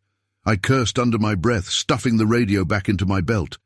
I didn't know what I was dealing with, but I wasn't about to turn back without figuring it out. I had to keep moving. I had to find them. Another scream. I spun around, flashlight cutting through the darkness just in time to catch a glimpse of something, someone, moving between the trees. It was quick, just a flash of movement, but it was there. A figure, darting through the woods like they were being chased. "Wait!" I shouted, breaking into a sprint. My legs burned as I ran, the uneven ground threatening to trip me with every step. My breath came in sharp bursts, each one tighter than the last. I could still hear the screams closer now, but they were getting more desperate. Whatever or whoever was out here was in serious trouble. I burst through a thicket of branches, nearly tripping over a fallen log, and skidded to a stop. There, in the middle of the small clearing, was a woman. She was standing perfectly still, her back to me, her head tilted slightly as if she was listening for something. Her clothes were torn, dirty, her hair matted with leaves and twigs. But it was her posture that sent a chill down my spine, too rigid, too still. "Ma'am," I called, cautiously stepping forward. "Are you all right?" She didn't move, didn't even turn around. "Hey," I said again, louder this time, my heart pounding. "It's not safe out here. I'm with the Park Service. Let me help you." Slowly she turned her head, not all the way, just enough for me to see the side of her face. Her skin was pale, almost ghostly in the moonlight, her eyes wide and unfocused, like she was in some kind of trance. My stomach twisted. "Ma'am, I need you to—" Suddenly, she screamed. It wasn't like the screams I'd heard before. This was different, sharper, more terrifying. It was like she'd just realized where she was, just realized what was happening. The sound ripped through the air, making my blood run cold. Then she bolted. She took off into the trees so fast I barely had time to react. I shouted after her, but she didn't slow down. She disappeared into the woods, her figure swallowed by the darkness. "Wait!" I yelled, sprinting after her. "Stop! I'm trying to help!" Branches whipped across my face as I ran, the forest seeming to close in around me again. The woman was fast, too fast, and I was struggling to keep up. My breath was coming in ragged gasps, my legs burning with every step. Suddenly, the trees opened up and I found myself in another clearing, this one larger, the ground uneven and littered with rocks. I skidded to a stop, panting, my flashlight beam darting across the space. The woman was gone. No sign of her, no movement, just the stillness of the woods pressing in around me like a weight. "Shit," I muttered, doubling over to catch my breath. Then I heard it. Not a scream this time, not a voice. Footsteps, slow, deliberate, coming from behind me. I straightened up, my heart pounding, and turned around. My flashlight beam cut through the trees, but there was nothing there, just shadows, just darkness. But the footsteps didn't stop. They were getting closer. I backed up, my heart racing, scanning the trees for any sign of movement. "Who's there?" I shouted, my voice shaking. "Show yourself!" No response. Just the sound of those footsteps, getting louder, closer, until they were almost right on top of me. I swung the flashlight around, desperately searching the darkness, but I couldn't see anything. The trees were too thick, the shadows too deep. Then, just as suddenly as they started, the footsteps stopped. Silence. I stood there frozen, my breath coming in short, sharp bursts. My flashlight beam shook in my hand as I scanned the area one last time. But there was nothing. Just the trees, the rocks, the darkness. And then, out of the corner of my eye, I saw it. A figure, tall, dark, standing at the edge of the clearing, watching me. I whipped the flashlight toward it, but by the time the beam hit the spot, the figure was gone. Vanished, like it had never been there. I took a shaky step back, my heart slamming against my ribs. This wasn't normal. This wasn't right. Without another thought, I turned and ran. I didn't stop until I was back at the trailhead, my legs burning, my lungs screaming for air. When I finally reached my ATV, I collapsed against it, my chest heaving, my mind racing with what I'd just seen, or thought I'd seen. I tried the radio again. "Base! This is Lucas," I gasped. "I need backup, now!" This time the radio crackled to life. "Lucas, what's going on?" I swallowed hard, still catching my breath. I don't know. But something's out here, something's wrong." There was a long pause. Then the voice on the other end came through, calm but serious. "We're sending help. Stay where you are." I nodded, even though no one could see me, my hand gripping the radio like a lifeline. Whatever had happened out there, it wasn't over. Story 13. The claw marks on the tree were unlike anything I'd ever seen. Too high for a bear, too deep for a mountain lion. As I traced my fingers over the gouges in the bark, a chill ran down my spine. Something was out here, something big, and I had the sinking feeling it was hunting me. My name is Hassan Mahdi, and I've been a hunter for most of my life. I thought I knew these woods like the back of my hand, but now, as the sun dipped below the tree line and long shadows stretched across the forest floor, I realized how wrong I'd been. It had started as a routine hunting trip. I'd come out to these remote mountains in search of deer, just as I had every fall for the past decade. The first day had been uneventful. A few promising tracks, but no clear shots. As night fell, I'd set up my small tent in a clearing, planning to get an early start the next morning. That's when I first noticed something was off. The usual nighttime sounds of the forest, the hooting of owls, the rustle of small animals in the underbrush, were conspicuously absent. The woods were eerily silent, as if holding their breath. I tried to shake off my unease, chalking it up to an overactive imagination. But as I lay in my sleeping bag that night, I couldn't shake the feeling that I was being watched. The next morning dawned cold and misty.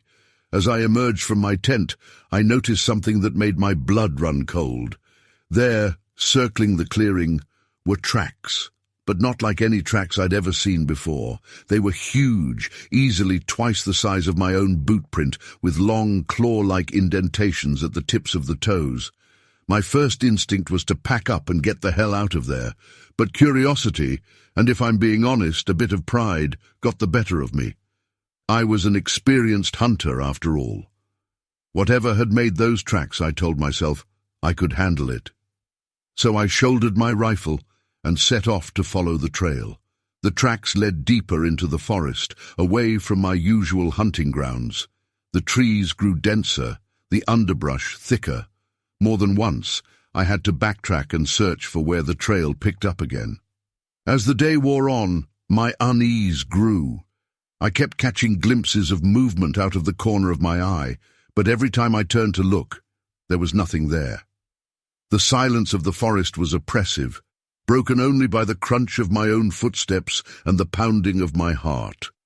It was late afternoon when I found the claw marks. They were on a massive oak tree, easily 10 feet off the ground. The bark had been shredded, leaving deep gouges that oozed sap.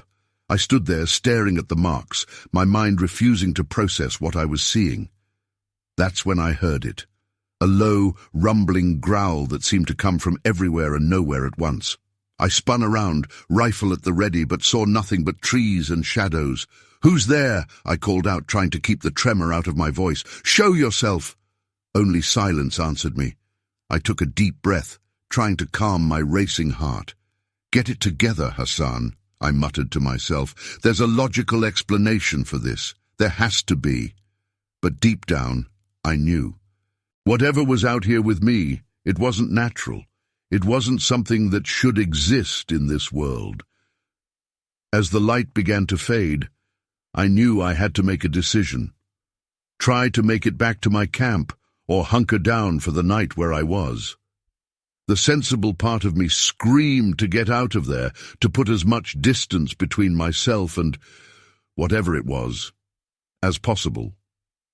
But another part of me, a primal part I didn't even know existed, whispered that running would be a mistake. That if I turned my back, I'd never make it out of these woods alive. So I found a relatively open area, my back to a large boulder, and prepared to wait out the night. I gathered what wood I could find, building a small fire more for comfort than warmth. As darkness fell, the flames cast flickering shadows that seemed to dance and move with a life of their own. The hours crawled by.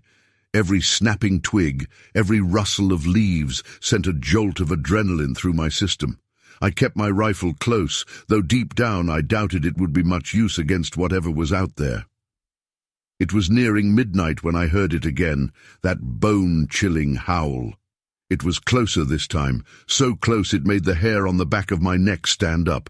It wasn't the howl of a wolf or any other animal I knew. It was deeper, more guttural, almost human, but not quite. I stood up, rifle at the ready, scanning the darkness beyond the ring of firelight. And that's when I saw them, 2 glowing eyes, red as embers, staring at me from the shadows. They were easily 8 feet off the ground. For a long moment, we just stared at each other. I could hear heavy breathing, smell a musky animal odor, then slowly it stepped into the light. I'd like to say I stood my ground, that I faced the creature with courage. But the truth is, I ran. I ran like I've never run before, crashing through the underbrush with no regard for direction or stealth. Branches whipped at my face, roots threatened to trip me at every step. But I didn't slow down. Behind me, I could hear it giving chase. The sound of breaking branches and heavy footfalls spurred me on, terror lending wings to my feet. I had no idea where I was going, only that I had to get away. I don't know how long I ran. It could have been minutes or hours. All I know is that suddenly the trees thinned out, and I found myself back at my campsite. Without thinking, I dove into my tent, zipping it up behind me, as if that flimsy barrier could offer any protection. I lay there, gasping for breath, my heart threatening to beat out of my chest. Outside, I could hear heavy footsteps circling the tent. Something brushed against the fabric, making the whole structure shudder. I closed my eyes, certain that at any moment claws would tear through the tent, and that would be the end of me. But gradually the sounds faded away. The normal noises of the forest returned, the hoot of an owl, the rustle of wind through the trees. When dawn finally broke, I cautiously unzipped the tent and peered out. The clearing was empty, showing no signs of the terror that had unfolded the night before. But there, in the soft earth around my campsite, were those massive footprints. I packed up in record time, my hands shaking so badly I could barely tie my bootlaces. As I hurried down the trail towards my truck, I couldn't shake the feeling that I was being watched, that something was following me, just out of sight. I've never gone back to those woods. I've tried to tell people what happened, but who would believe me? Just a bear, they say. You were tired, it was dark. The mind can play tricks on you out there. But I know what I saw, what I heard, what I smelled. And sometimes late at night when the wind howls outside my window, I swear I can hear that unearthly howl again. A reminder that there are things in this world beyond our understanding. Things that lurk in the shadows, waiting. I used to be a hunter. Now I can't help but wonder, have I become the hunted? Story 14. The man's eyes were wrong, sunken and glassy.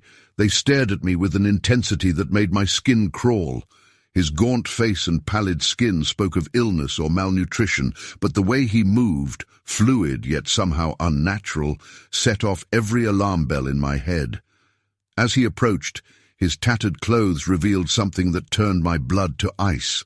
Long, jagged claw marks, fresh and angry, crisscrossing his exposed flesh. My name is Zara Malik, and what started as a solitary hike through the wilderness turned into a nightmare I'll never forget.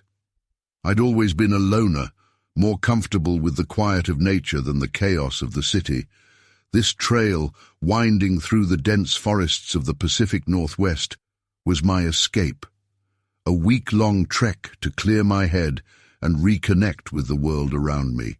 At least, that was the plan. The first 3 days were blissful. The weather was perfect, cool mornings giving way to warm afternoons. I'd seen deer, a black bear in the distance, even a bald eagle soaring overhead. It was everything I'd hoped for. On the 4th day, everything changed. I'd just crested a particularly challenging hill, pausing to catch my breath and take in the view. The forest stretched out before me, an endless sea of green. That's when I first saw him. He stood in the middle of the trail about 50 yards ahead, swaying slightly as if unsteady on his feet. Even from this distance, I could tell something was off. His clothes were in tatters, hanging from his thin frame in dirty strips. My first instinct was concern. Had he been lost out here? Was he injured? I took a tentative step forward, calling out, "Hello? Are you all right?" The man's head snapped up at the sound of my voice, his movements jerky and uncoordinated. As he turned to face me fully, I got my first good look at his face. My breath caught in my throat. His skin was a sickly grey, stretched tight over prominent cheekbones.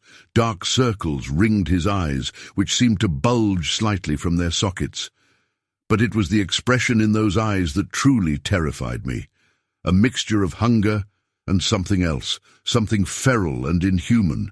Every instinct screamed at me to run, but I stood frozen, unable to look away as the man began to shuffle towards me. His gait was odd, almost predatory, reminding me more of a stalking wolf than a human being. "Stay back," I managed to stammer, finally finding my voice. I took a step backward, my hand fumbling for the bear spray attached to my backpack strap. "I don't want any trouble." The man paused, tilting his head at an unnatural angle. When he spoke, his voice was a raspy whisper that sent chills down my spine. "Help. Me." I swallowed hard, fighting the urge to turn and sprint back down the trail. "What's wrong? Are you hurt?" He took another step forward, and I noticed for the first time the state of his hands. The fingers were unnaturally long, the nails curved into sharp points. They looked more like claws than human hands. "So hungry," he rasped, his tongue darting out to lick cracked lips. That's when I saw the claw marks. Long, jagged tears in his clothing revealed flesh beneath, but not the raw red wounds I'd expect. Instead, the skin around the marks was a mottled grey, almost scaly in appearance. My survival instincts finally kicked in. Whatever was wrong with this man, whatever had happened to him, I knew I couldn't help him. And I knew, with a certainty that chilled me to my core, that I was in danger. I took another step back, my fingers closing around the canister of bear spray. "I'm sorry, but I can't help you. I need to go now." The change was instantaneous. The pleading look vanished from his eyes, replaced by a predatory gleam. His lips pulled back in a snarl, revealing teeth that were far too sharp to be human. "No," he growled, the word barely recognizable. "Stay!" He lunged forward with impossible speed. I stumbled backward, my feet tangling in the underbrush. As I fell, I managed to bring up the bear spray, depressing the trigger with a silent prayer. The orange mist caught him full in the face. He reeled back with an inhuman shriek, clawing at his eyes. I scrambled to my feet, adrenaline coursing through my veins, and ran. I tore down the trail, branches whipping at my face, roots threatening to trip me with every step. My lungs burned and my legs screamed in protest, but fear drove me onward. Behind me, I could hear crashing in the underbrush. He was following. I don't know how long I ran. Time seemed to lose all meaning as I fled through the forest. The rational part of my brain tried to make sense of what I'd seen, but the primal part, the part focused solely on survival, drowned out all thought. As I rounded a bend in the trail, I saw Salvation, a park ranger station. I put on a final burst of speed, my legs feeling like lead as I sprinted towards the small wooden building. I burst through the door, startling the young ranger behind the desk. "Help!" I gasped, struggling to catch my breath. There's something out there." The ranger stood, his hand moving to the radio at his belt. "Ma'am, calm down. What's going on?" I tried to explain, the words tumbling out in a jumbled mess. A man on the trail, but not a man. Claw marks, inhuman speed, teeth like a predator's. Even as I spoke, I realized how insane it all sounded. The ranger's expression shifted from concern to skepticism. "Ma'am, are you sure you weren't just spooked by a bear or something? We get a lot of hikers who—" A blood-curdling howl cut him off mid-sentence. It came from just outside the station, a sound of rage and hunger that was undeniably inhuman. The ranger's eyes widened in shock. "What the hell was that?" he whispered, reaching for the shotgun mounted on the wall.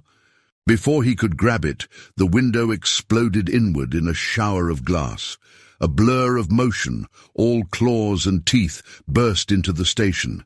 I caught a glimpse of those terrible, hungry eyes before the thing that used to be a man was on the ranger. What followed was a nightmare of screams, blood, and violence. I don't remember much of it clearly, just flashes of horror as I fought for my life.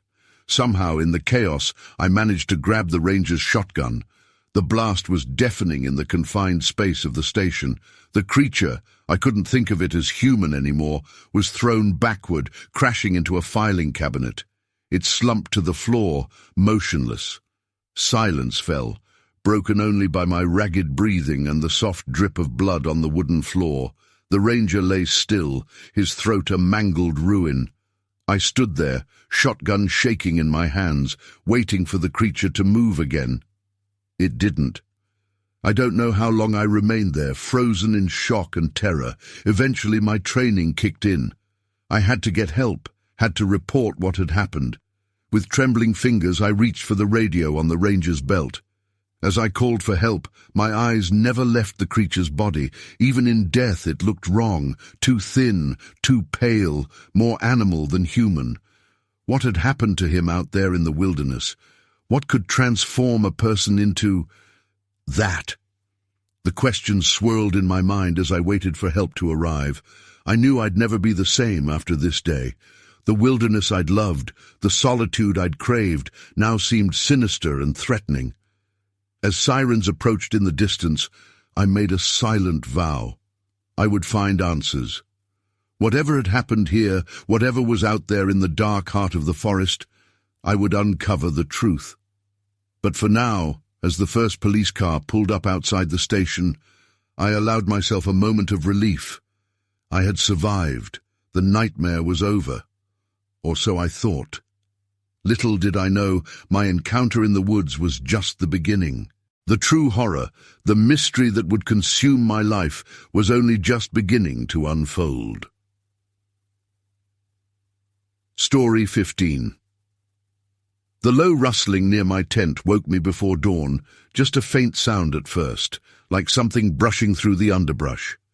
My first thought was raccoons, maybe a deer passing through, but as I sat up and listened, the sound grew heavier, slower. It wasn't just one set of footsteps either. Something or someone was circling the camp. I fumbled for my flashlight, trying to quiet my breathing as I listened. The sounds were too deliberate, too steady. Not the erratic scurrying of a raccoon or the clumsy movement of a deer. No, this was something bigger, something that knew we were here. Next to me, the others were still asleep, oblivious to the growing tension outside. David, my best friend since college, was snoring softly in his tent. We'd come out here to escape the city, get some peace. Now, that peace was slipping through my fingers. I switched on the flashlight, the beam weak in the early morning fog, and unzipped my tent as quietly as possible. The cold air hit me as I stepped out, pulling my jacket tighter around myself. The camp was still, the fire pit nothing but glowing embers. I scanned the area, my heart thumping in my chest. "David!" I whispered sharply, moving toward his tent. "David, wake up!" No response. I crouched down and rapped my knuckles against his tent frame. "David, seriously, get up!" Finally, I heard a groggy grunt, followed by the unmistakable sound of a sleeping bag unzipping. "What?" David mumbled, his voice thick with sleep. "Something's out there." I kept my voice low, my eyes darting between the trees. "I don't think it's an animal." David sat up, rubbing his eyes, clearly annoyed. "You've got to be kidding me," he muttered, pulling on his jacket. "It's probably just—" A loud snap echoed from the tree line, followed by the sound of heavy footsteps. David froze, his eyes wide now. "What the hell was that?" "I don't know," I said, my voice tense, "but it's not good." David scrambled out of his tent, now fully awake. "Did you see anything?" "Not yet." I glanced toward the others, two more of our friends, Sam and Lily, who were sharing a tent across from us. They hadn't stirred yet, and I wasn't sure if that was a good thing or not. "What do we do?"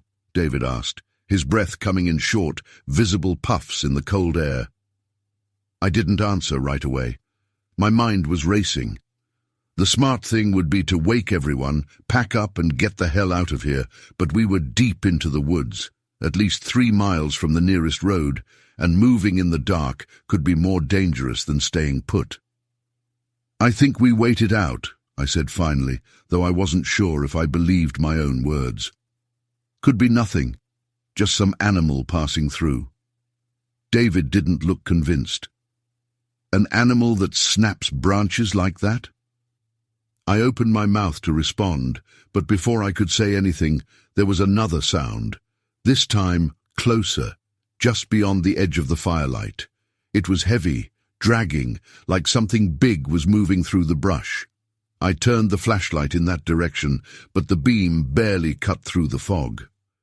"David," I whispered, "get the hatchet." David didn't argue.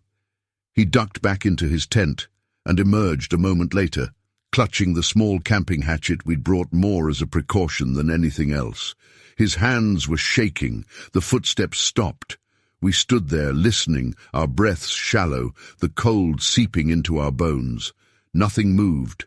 The forest was too quiet, the kind of stillness that sets off alarms in the back of your mind. "I don't like this," David said, his voice barely audible. "Me neither," I replied, my grip tightening on the flashlight. For a long time we stayed like that, just standing, waiting for something to happen. I could hear my own heartbeat pounding in my ears, the tension building with every passing second. The fog was thick now, swirling around the trees, making everything look distorted, like the whole forest was closing in on us. Then, just when I thought the worst had passed, we heard it again. But this time, it wasn't footsteps. It was a low, guttural growl, deep and rumbling, coming from the darkness just beyond the camp. It wasn't like any animal I'd ever heard. It sounded wrong, like it was struggling, like something massive was breathing just out of sight. David took a step back, his face pale. "Okay, screw this. We're leaving." He was right. There was no way we could stay here now, not with that thing out there. "Wake Sam and Lily," I said, my voice steady despite the panic clawing at my chest. "We need to go, now." David rushed over to their tent, shaking them awake while I kept the flashlight aimed at the trees. My mind raced, trying to think of the best way out. We couldn't just run blindly into the woods, but staying here any longer wasn't an option. "Guys, get up!" David's voice was urgent now, and a moment later, Sam and Lily stumbled out of the tent, bleary-eyed and confused. "What's going on?" Sam asked, rubbing the sleep from his eyes. "Something's out there," I said, trying to keep my voice calm. "We need to pack up and leave, fast." Lily blinked, looking around nervously. "What do you mean something's out there?" Another growl, closer this time, cut through the air. That was all it took. Sam and Lily started moving quickly, grabbing their things and stuffing them into their backpacks. David stayed by my side, clutching the hatchet like a lifeline. "Do you see anything?" he whispered. I shook my head, scanning the trees with the flashlight. "No, but it's out there. We just need to stay calm and—" Before I could finish, the fire pit suddenly collapsed inward, like something had stepped on it. Embers scattered across the ground, casting a brief glow that illuminated a massive shadow just at the edge of the trees. It was huge, at least 7 feet tall, broad, with long limbs that didn't seem to move quite right. The brief flash of light was enough for me to see its eyes, glowing faintly in the darkness, locked directly on us. "Go," I breathed, my voice trembling. "Go now!" We didn't need to be told twice. We bolted, sprinting toward the trail that led back to the road. The sound of heavy footsteps followed us, crashing through the underbrush with terrifying speed. My legs burned as we ran, my breath coming in ragged gasps, but I didn't dare look back. I didn't want to see how close it was. "Keep moving!" I shouted, pushing Sam forward as he stumbled. "Don't stop!" The trail twisted and turned, the fog making it harder to see where we were going. I could hear David's footsteps behind me, the sound of his breathing harsh in the cold air. But the creature wasn't far. I could feel it, hear it, closing in with every step. Finally, after what felt like an eternity, the trees began to thin, and I could see the faint outline of the road ahead. My chest burned, my legs shaking from the effort, but we were almost there, almost safe. We burst out onto the road, skidding to a stop. The footsteps behind us stopped too, just as abruptly. I turned, flashlight still shaking in my hand, but there was nothing. The creature, whatever it was, had vanished into the fog, leaving only the eerie silence of the woods behind. For a long moment, none of us spoke. We stood there, gasping for breath, staring into the darkness, waiting for it to return. But it didn't. "We're not staying here," David finally said, his voice hoarse. I nodded, still catching my breath. "No, we're getting out of here." Sam and Lily didn't argue. We grabbed what little we had managed to take with us and started down the road, the adrenaline still pumping through my veins. As we walked, the fog slowly began to lift, the first hints of dawn breaking through the trees. But I couldn't shake the feeling that something was still out there, watching us from the shadows, waiting for the right moment. We didn't talk much on the way back. No one wanted to say what we were all thinking, that whatever had been out there, it wasn't done with us yet. And as we finally reached the safety of the car, I knew one thing for sure. I wasn't coming back to these woods anytime soon. Story 16. The camera's night vision painted the forest in eerie shades of green, but nothing could have prepared me for what flickered across the screen. A figure, tall and fur-covered, walked upright through the trees. In that moment, I realized I'd captured something that shouldn't exist, and it might have noticed me too. My name is Mei Chen, and I'm a graduate student in biology. What started as a fun side project to debunk local myths turned into a nightmare that would forever change my understanding of the natural world. It all began when I stumbled across online forums buzzing about strange sightings in the forests near my university. Claims of a large ape-like creature roaming the woods at night. Most of my peers laughed it off as the ramblings of conspiracy theorists or attention seekers. but something about the consistency of the reports intrigued me. "You're not seriously buying into this Bigfoot nonsense, are you?" my roommate Sarah had asked, when I told her about my plan to set up cameras in the area. I rolled my eyes. "Of course not. But think about the possibilities. Even if it's not a Bigfoot, there could be an undiscovered species out there. Wouldn't that be amazing?" Sarah just shook her head.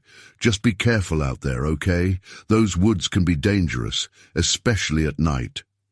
I should have listened to her. The first few nights of my stakeout were uneventful. I'd set up motion-activated cameras at strategic points throughout the forest, hoping to capture evidence of whatever was causing the stir among locals. Each morning I'd hike out to retrieve the memory cards and review the footage. It was mostly what you'd expect: deer, raccoons, the occasional fox or coyote, nothing out of the ordinary. But on the fourth night, everything changed. I was sitting in my car at the edge of the forest, reviewing the footage on my laptop. The familiar green-tinted images of nocturnal wildlife flickered across the screen. And then, at 2:17 a.m., something moved into frame that made my breath catch in my throat. It was bipedal, that much was clear, but it was massive, easily 7 or 8 feet tall. Thick fur covered its body, and its gait was unlike anything I'd ever seen, a strange mix of human and ape. It moved with purpose, scanning its surroundings as it walked. My hands shook as I rewound the footage, watching it again and again. This couldn't be real. It had to be a hoax, someone in a costume playing a prank. But the more I studied the video, the more convinced I became that this was no man in a suit. I was so engrossed in the footage that I almost missed the sound of something large moving through the underbrush nearby. My head snapped up, heart pounding. The forest around me suddenly seemed much darker, much more threatening. Slowly I reached for the door handle, ready to lock myself in the car. But before I could, a twig snapped loudly just beyond the tree line. I froze, eyes straining to see into the darkness, and then I saw them. 2 reflective eyes, far too high off the ground to belong to any normal animal, staring directly at me. I'd like to say I reacted calmly, that my scientific training kicked in and I documented the encounter. But the truth is, I panicked. I slammed the car into drive and peeled out of there, gravel spraying as I fishtailed onto the main road. It wasn't until I was safely back in my apartment, doors locked and blinds drawn, that I allowed myself to really process what I'd seen. I spent hours poring over the footage, analyzing every frame. The more I looked, the more convinced I became that this was something unprecedented. The next day, running on caffeine and adrenaline, I went to my advisor's office. "Dr. Patel, I need to show you something," I said, my voice trembling with excitement and lingering fear. He looked up from his paperwork, eyebrow raised. "This had better be good, May. I'm swamped with grant proposals." I plugged my laptop into his monitor and played the video. As the creature came into view, Dr. Patel's eyes widened. "What am I looking at here?" he asked, leaning in closer. "I'm not entirely sure," I admitted. "But I think it might be an undiscovered primate species." Dr. Patel was silent for a long moment, rewinding and replaying the footage. Finally, he turned to me, his expression grave. "May, do you understand the implications of what you're suggesting? If this is real, and that's a big if, it would upend everything we know about North American wildlife." I nodded, my throat dry. "I know, but what if it is real? We can't ignore this." He sighed, rubbing his temples. "We need more evidence, better footage, hair samples, anything. Can you go back out there?" The memory of those eyes staring at me in the darkness flashed through my mind.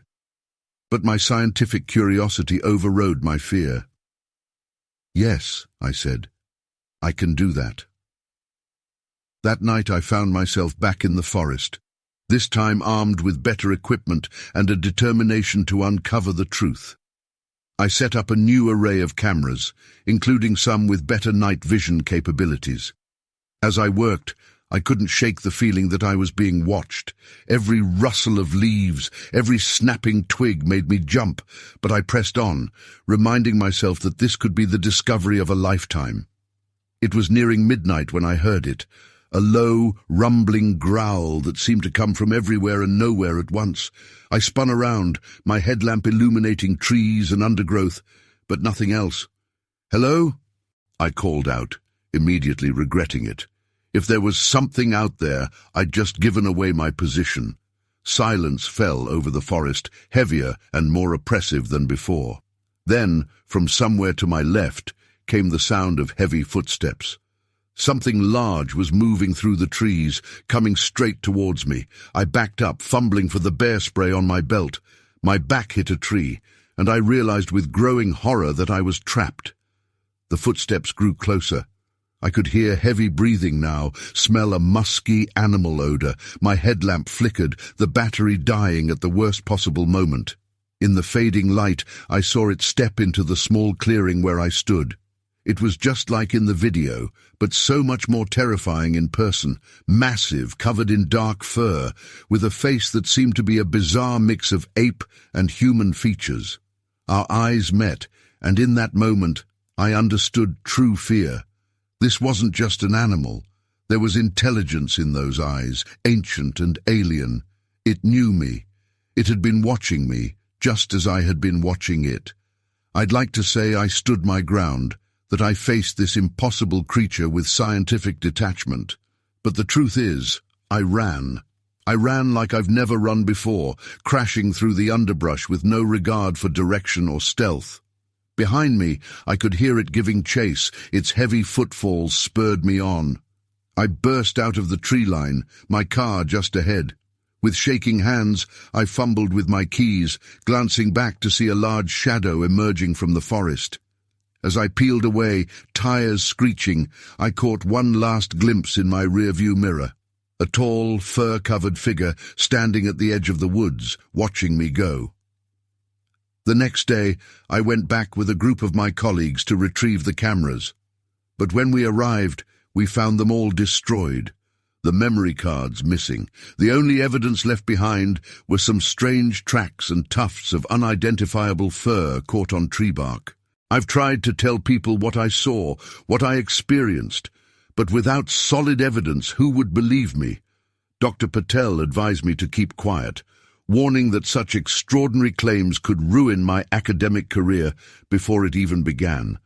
So I've stayed silent, but I can't forget. Sometimes, when I'm working late in the lab, I'll catch a glimpse of movement out of the corner of my eye. When I turn to look, there's nothing there, but for a split second I could swear I see those eyes again, watching me from the shadows. I set out to uncover a mystery, to shed light on the unknown. Instead, I've been left with more questions than answers, and the unsettling knowledge that there are things in this world beyond our understanding, things that perhaps don't want to be understood. The forests hold secrets deeper and darker than I ever imagined, and sometimes when you go looking for the truth, you find that the truth is looking right back at you. Story 17. The carcass before me was unlike anything I'd seen in my 15 years as a forest ranger. The elk's ribcage had been torn open with savage force, its innards scattered across the forest floor in a grotesque display. But it wasn't the violence of the kill that chilled me to the bone. It was the precision. The way the animal had been systematically dismembered, almost ritualistically. As I knelt to examine the scene, a bone-chilling howl echoed through the trees. My blood ran cold as I realized the truth. Whatever had done this was still out there, and I was no longer the hunter. My name is Omar Siddiqui, and I thought I knew these woods. I was wrong. It had started with reports from the locals, livestock going missing, pets disappearing without a trace. At first, we'd chalked it up to the usual predators, cougars, maybe a particularly bold wolf pack. But as the incidents increased, a pattern emerged, one that defied explanation. I'd volunteered to investigate, confident in my ability to track and identify any animal in these parts. Now, standing in this blood-soaked clearing, that confidence evaporated like morning mist. I pulled out my radio, my eyes scanning the tree line as I called it in. "Dispatch, this is Ranger Siddiqui. I've found something. Send backup to my location and tell them to come armed." "Copy that, Omar," came the crackled response. "What exactly are we dealing with here?" I paused, trying to find the words to describe the scene before me. "I'm not sure," I admitted. "But whatever did this, it's big, and it's not natural." As if in response to my words, another howl split the air. Closer this time, much closer. I dropped the radio, my hand instinctively going to the sidearm at my hip. The forest had gone deathly quiet, as if every living thing was holding its breath. A twig snapped somewhere to my left. I whirled, drawing my weapon in one fluid motion, but there was nothing there, just shadows and silence. "Hello?" I called out, hating how my voice shook. "This is Forest Service. Identify yourself." No response, just the whisper of wind through the pines and the pounding of my own heart. I took a step back, my boots squelching in something I didn't want to think about. That's when I saw it. A flash of movement in my peripheral vision, gone almost before I could register it. I spun, raising my gun, but again there was nothing, just trees and underbrush. But now I could hear something, a low, rumbling growl that seemed to come from everywhere and nowhere at once. "Show yourself!" I shouted, my finger tightening on the trigger. The growl intensified, and suddenly the bushes to my right exploded outward. A blur of fur and fangs burst into the clearing, moving with impossible speed. I fired, the shot echoing through the trees, but the creature was too fast. It darted to the side, circling around behind me.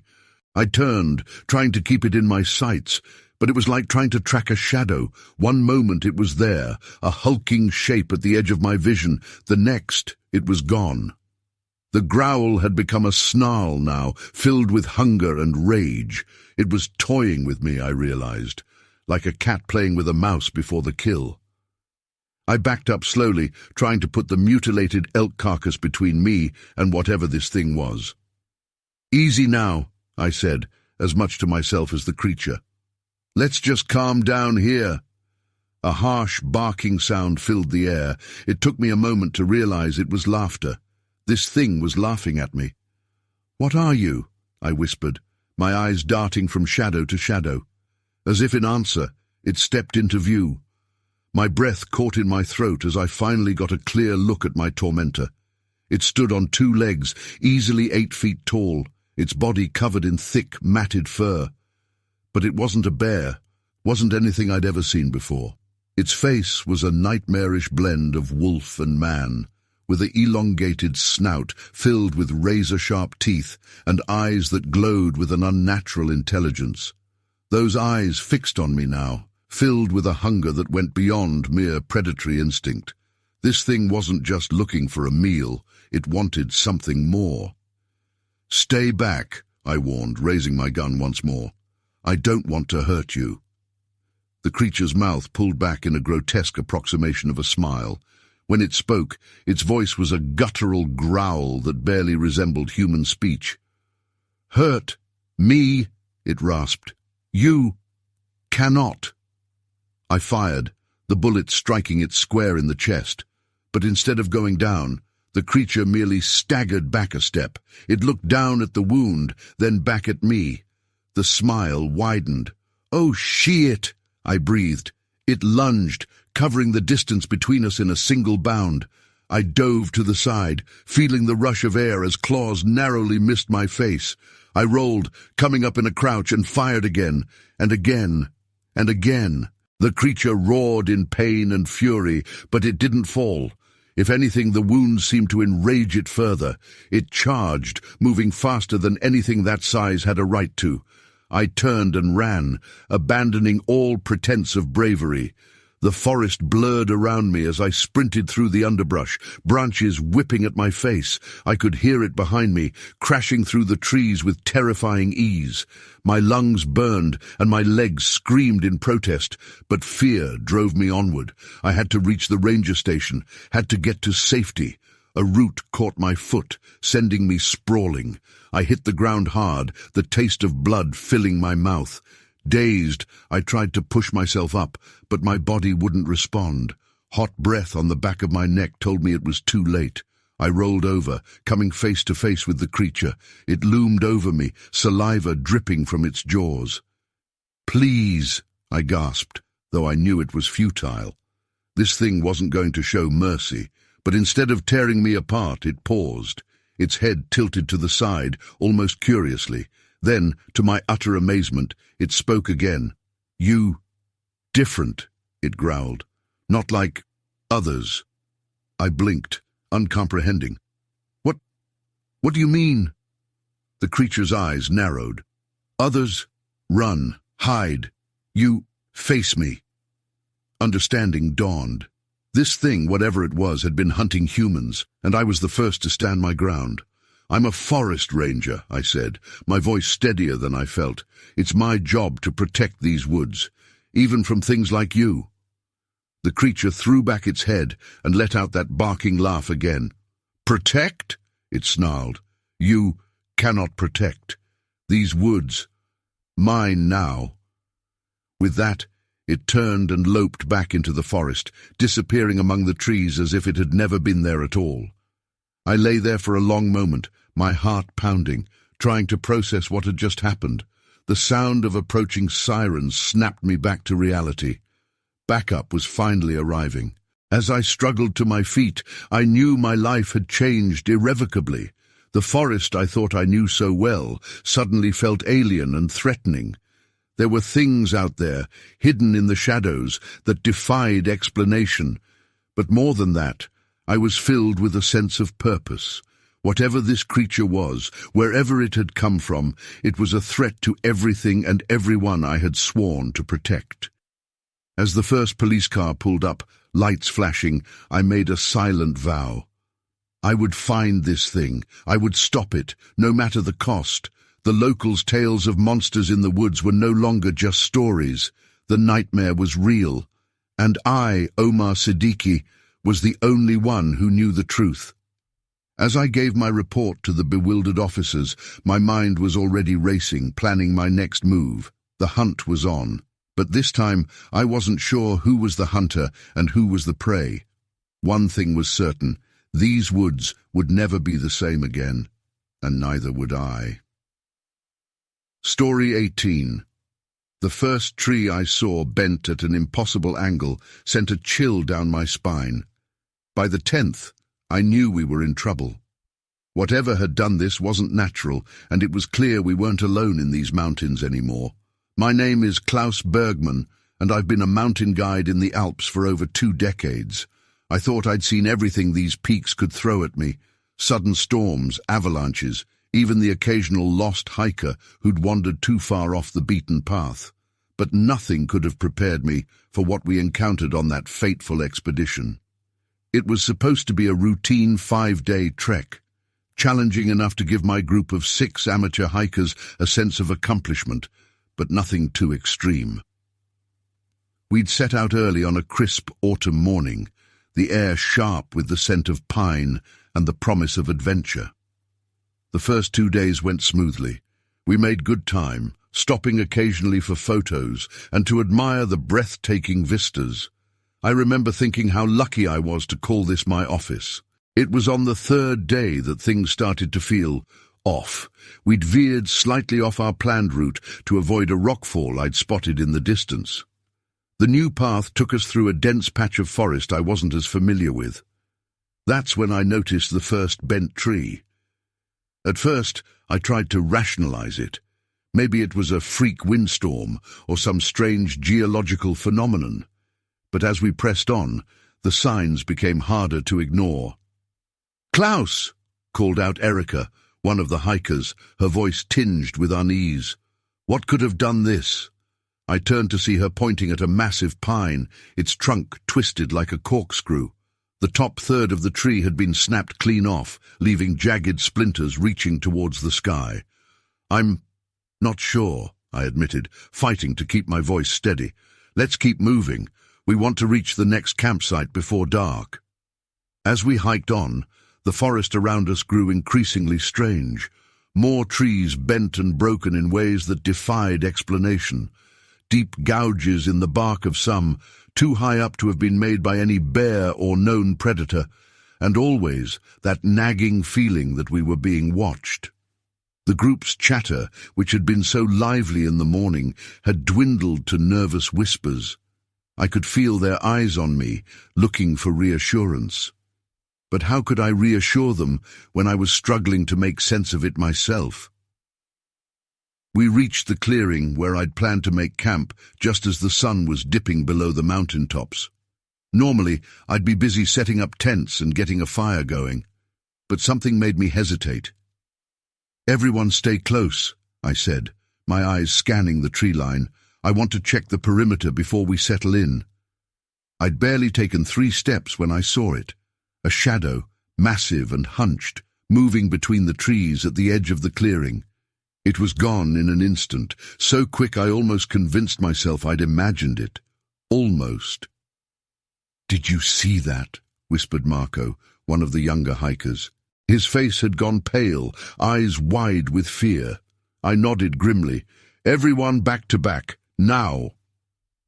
The group huddled together in the center of the clearing, their breathing quick and shallow. I stood at the ready, my ice axe gripped tightly in one hand, my other reaching for the satellite phone clipped to my belt. That's when we heard it, a low, rumbling growl that seemed to come from everywhere and nowhere at once. It wasn't the sound of any animal I'd ever encountered in these mountains. "What is that?" Erica's voice was barely audible, choked with fear. "I don't know," I replied honestly, "but whatever it is, we need to—" My words were cut off by a roar so loud it shook the very ground beneath our feet. From the forest emerged a creature that defied belief. It was enormous, easily 8 feet tall, covered in dark fur. But it was the face that haunted me. A bizarre mix of ape and human features, with eyes that burned with an unsettling intelligence. "Run!" I shouted, already pushing the group towards the trail. "Back the way we came, now!" We sprinted through the darkening forest, branches whipping at our faces, roots threatening to trip us at every step. Behind us, I could hear the creature giving chase, trees crashing down in its wake. I don't know how long we ran. It felt like hours, though it was probably only minutes. Suddenly, Marco stumbled, crying out in pain as he clutched his ankle. "I can't," he gasped. "I think it's broken." I made a split-second decision. "Erica, Hans, help Marco. The rest of you, keep going. There's a ranger station about 2 kilometers ahead. Go there and call for help." "What about you?" asked Lena, her eyes wide with concern. "I'll buy you some time," I said, gripping my ice axe tightly. "Now go." As the others disappeared into the darkness, I turned to face our pursuer. The forest had gone eerily silent, but I could feel its presence, watching, waiting. "Come on, then," I muttered, more to steady my own nerves than anything else. "Let's see what you've got." As if in response, a tree to my left suddenly splintered, showering me with bark and debris. I dove to the side just as a massive fur-covered arm swung through the space where I'd been standing. The creature was fast, impossibly fast for its size. I swung my ice axe, feeling it connect with something solid, but it seemed to have little effect. A backhand blow sent me flying, my back slamming against a tree trunk with bone-jarring force.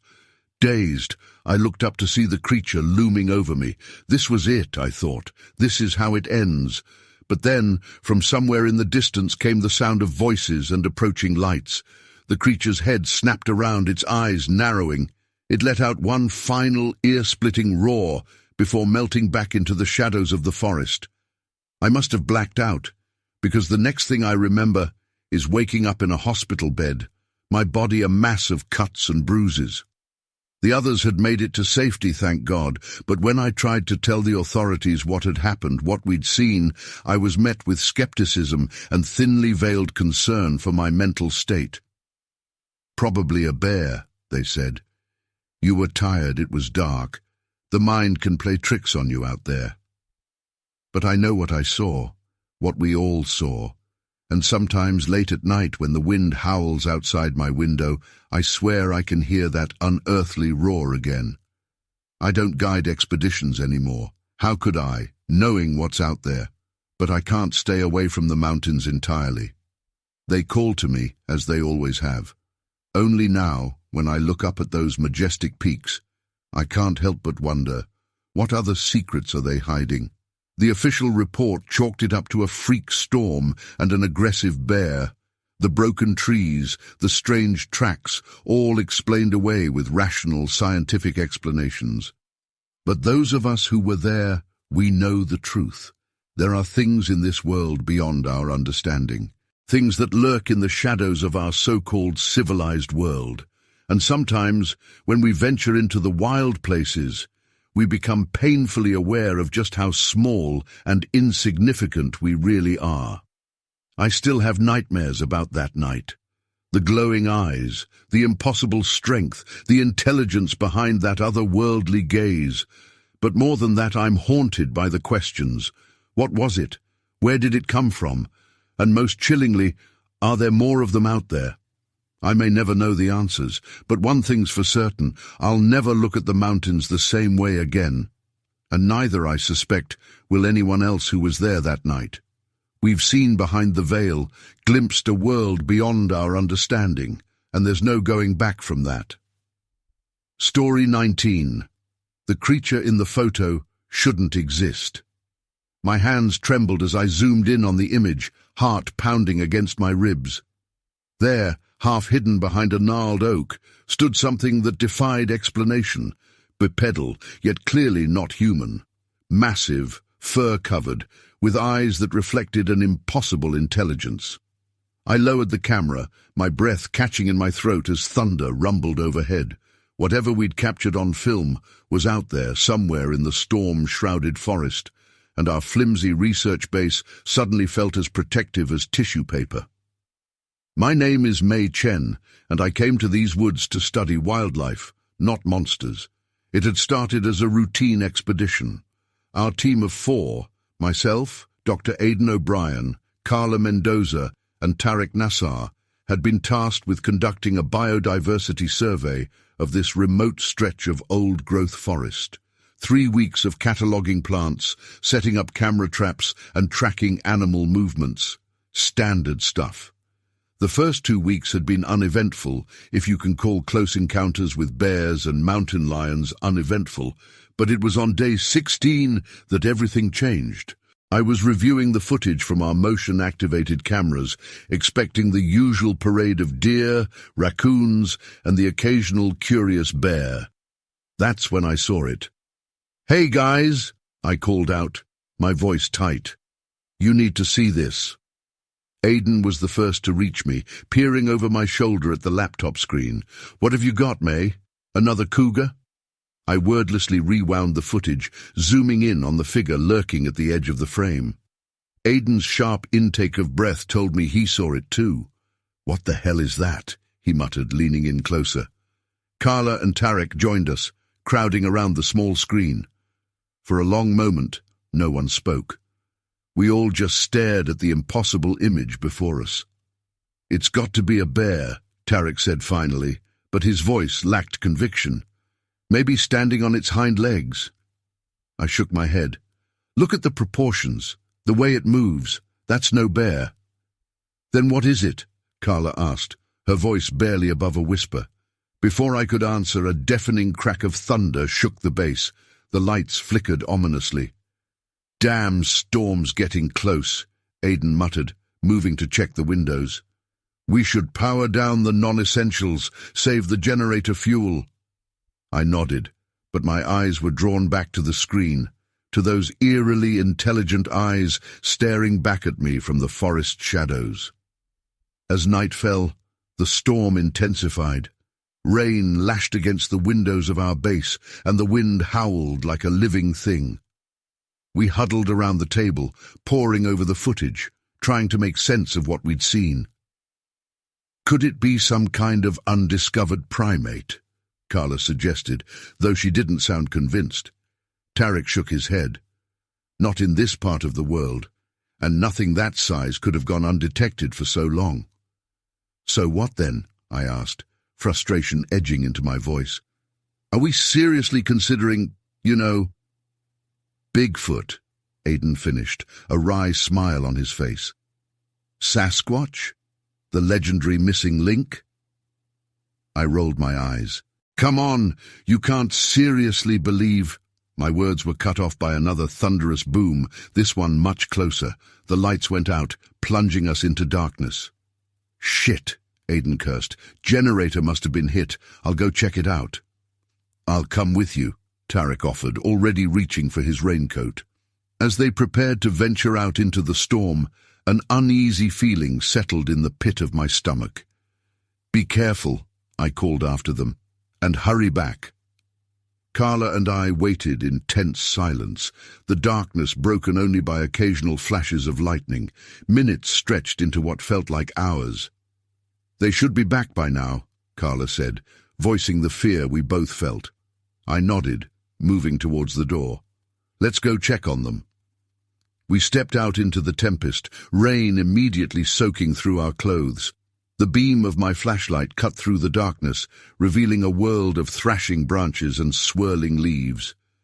"Aiden!" I shouted, my voice nearly lost in the wind. "Tarek!" No response.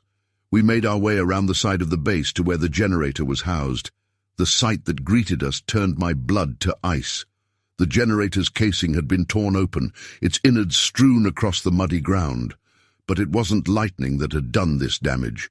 Deep gouges marred the metal, as if some immensely powerful creature had ripped it apart with its bare hands. Or claws. "Oh, God," Carla breathed, her face pale in the flashlight's glow. What could have... A scream cut through the night, high and terrified. It was Tarek's voice, coming from the direction of the forest. Without thinking, I plunged into the woods, Carla close behind. Branches whipped at my face as I ran, my heart pounding in time with my footsteps. The beam of the flashlight bounced crazily, creating a disorienting strobe effect.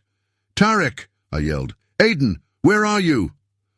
Another scream, closer this time, followed by a sound that chilled me to my core. A low, rumbling growl that was most definitely not human. We burst into a small clearing, and my flashlight beam fell upon a scene of nightmares.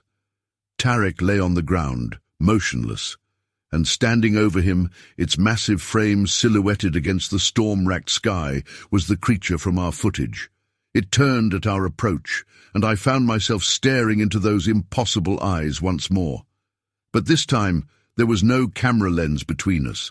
Just 30 feet of rain-soaked earth and the tangible weight of its predatory gaze. "Run!" I whispered to Carla, never taking my eyes off the creature. "Get back to the base. Call for help." "But go!" I snapped, my voice harsh with fear and adrenaline. I heard her retreating footsteps as the creature and I faced each other. It was even more terrifying in person, easily 8 feet tall, with a body covered in thick, matted fur. Its face was a nightmarish blend of ape and man, with a sloped forehead and deep-set eyes that glowed with an inner light. "What are you?" I breathed, though I knew it couldn't understand me. To my utter shock, it responded. Not in words, but in a series of grunts and growls that were undeniably communicative. It took a step towards me, massive hands outstretched. I stumbled backward, my foot catching on a root. I went down hard, the flashlight flying from my grasp. It rolled across the clearing, its beam illuminating Tarek's still form before coming to rest on Aiden. He stood at the edge of the clearing, a tranquilizer rifle in his hands. But he wasn't aiming at the creature. He was aiming at me. "I'm sorry, May," he said, his voice flat, "but we can't let anyone know about this. It's too important." Understanding dawned, bringing with it a wave of betrayal and terror. "Aiden, what have you done?" He smiled, but it didn't reach his eyes. "I've made the discovery of the century, and you're not going to ruin it." The creature growled again, this time with a questioning lilt. Aidan responded with a series of grunts and gestures. They were communicating, I realized, with growing horror. This wasn't a chance encounter. This was planned. "How long?" I asked, my voice shaking. "How long have you known about this?" "Long enough," Aidan replied. "Long enough to know that the world isn't ready for the truth. But don't worry, May. You'll be part of something greater than you could have imagined." He raised the rifle, and I closed my eyes, waiting for the sting of the tranquilizer dart. But it never came. Instead, I heard a roar of fury and the sound of something large moving with incredible speed. I opened my eyes just in time to see the creature tackle Aidan, sending them both crashing into the underbrush. I didn't wait to see how it ended. I scrambled to my feet and ran, my lungs burning as I tore through the forest. Behind me, I could hear the sounds of a struggle, punctuated by all too human screams. I burst out of the tree line, nearly colliding with Carla. She was wide-eyed, clutching a satellite phone. "Help's on the way," she gasped. "What happened? Where are the others?" I grabbed her arm, pulling her towards our vehicles. "We need to go. Now." As we sped down the muddy forest road, I tried to process what had just happened. The creature, Aidan's betrayal, the impossible communication between them.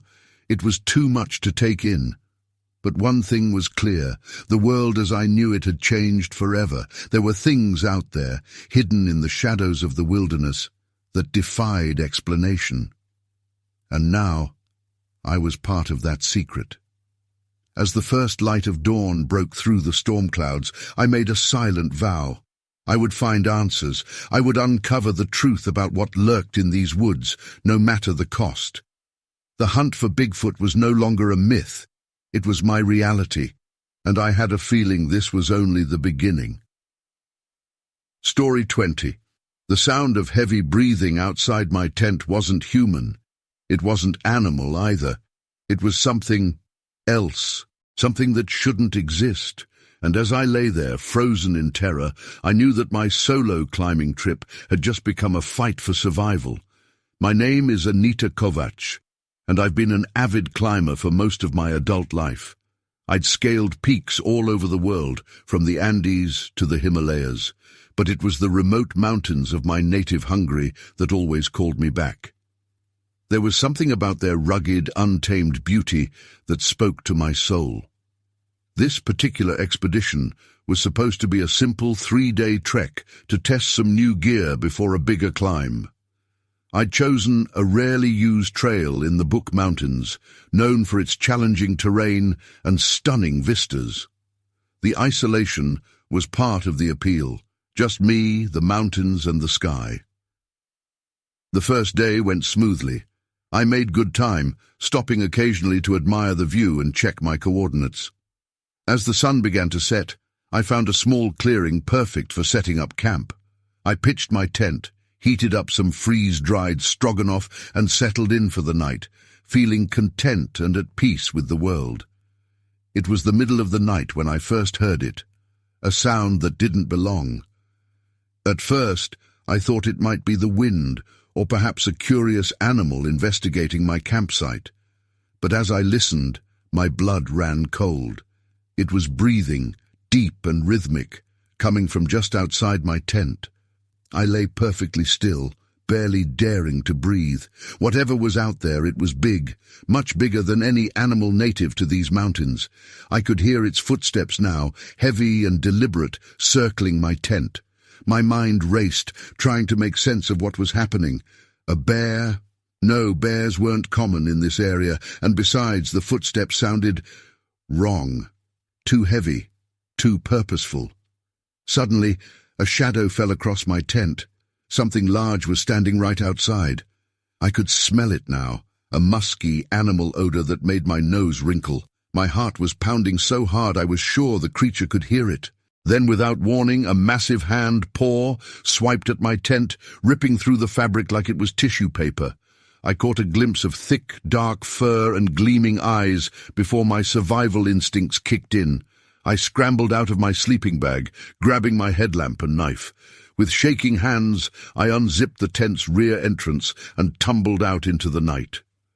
The forest was pitch black, the moon hidden behind thick clouds. I fumbled with my headlamp, finally managing to switch it on. The beam cut through the darkness, illuminating trees and undergrowth, but no sign of whatever it was. I stood there, knife clutched in my trembling hand, straining my ears for any sound. For a moment, all I could hear was the pounding of my own heart. Then, from somewhere to my left, came a low, rumbling growl that made the hair on the back of my neck stand up. I ran like I've never run before, crashing through the underbrush with no regard for direction or stealth. Branches whipped at my face, roots threatened to trip me at every step. But I didn't slow down. Behind me, I could hear it giving chase, its heavy footfalls spurring me on. I don't know how long I ran. It felt like hours, though it was probably only minutes. My lungs burned, my legs ached, but terror kept me moving. Finally, I burst out of the tree line into a small meadow. In the dim, pre-dawn light, I could see a rocky outcropping ahead. Without hesitation, I made for it, hoping to find some kind of shelter. As I scrambled up the rocks, my foot slipped on some loose gravel. I fell hard, crying out as pain shot through my ankle. Gritting my teeth, I pulled myself up, limping now as I searched for a hiding spot. There, a narrow crevice between two large boulders. I squeezed into it, pressing myself as far back as I could, just in time, too. As I watched, a massive shape emerged from the forest. In the growing light, I could finally see it clearly. It was like something out of a nightmare, easily 8 feet tall, covered in dark, shaggy fur, but it was the face that truly terrified me. It was almost human, but not. The eyes were too intelligent, the jaw too powerful. The creature paused at the edge of the meadow, its head swiveling as it scanned the area. I held my breath, praying it wouldn't spot me. For a heart-stopping moment, its gaze seemed to fix on my hiding spot. Then, with a frustrated growl, it turned and loped back into the forest. I stayed hidden for what felt like hours, afraid to move, afraid to even breathe too loudly. As the sun climbed higher in the sky, I finally gathered the courage to emerge from my refuge. My campsite was a disaster. My tent was shredded, my backpack torn open, its contents strewn about the clearing. As I surveyed the damage, my eyes fell on something that made my blood run cold. Footprints. Massive footprints, easily twice the size of my own, leading off into the forest. With shaking hands, I gathered what supplies I could salvage. My satellite phone was smashed, the emergency beacon nowhere to be found. I was on my own, injured, with limited food and water in a remote area where something was hunting me. I had a choice to make: try to continue my planned route and hope to run into other hikers, or attempt to backtrack to the nearest town. Both options meant days of travel through terrain I now knew was far from empty. In the end, survival instinct won out. I decided to head back, hoping my knowledge of the trail would give me an advantage. Every snapping twig, every rustle of leaves made me jump. I found myself constantly looking over my shoulder, half expecting to see that terrifying figure emerging from the trees. The journey back was a nightmare. My injured ankle slowed me down, and I had to stop frequently to rest and check my surroundings.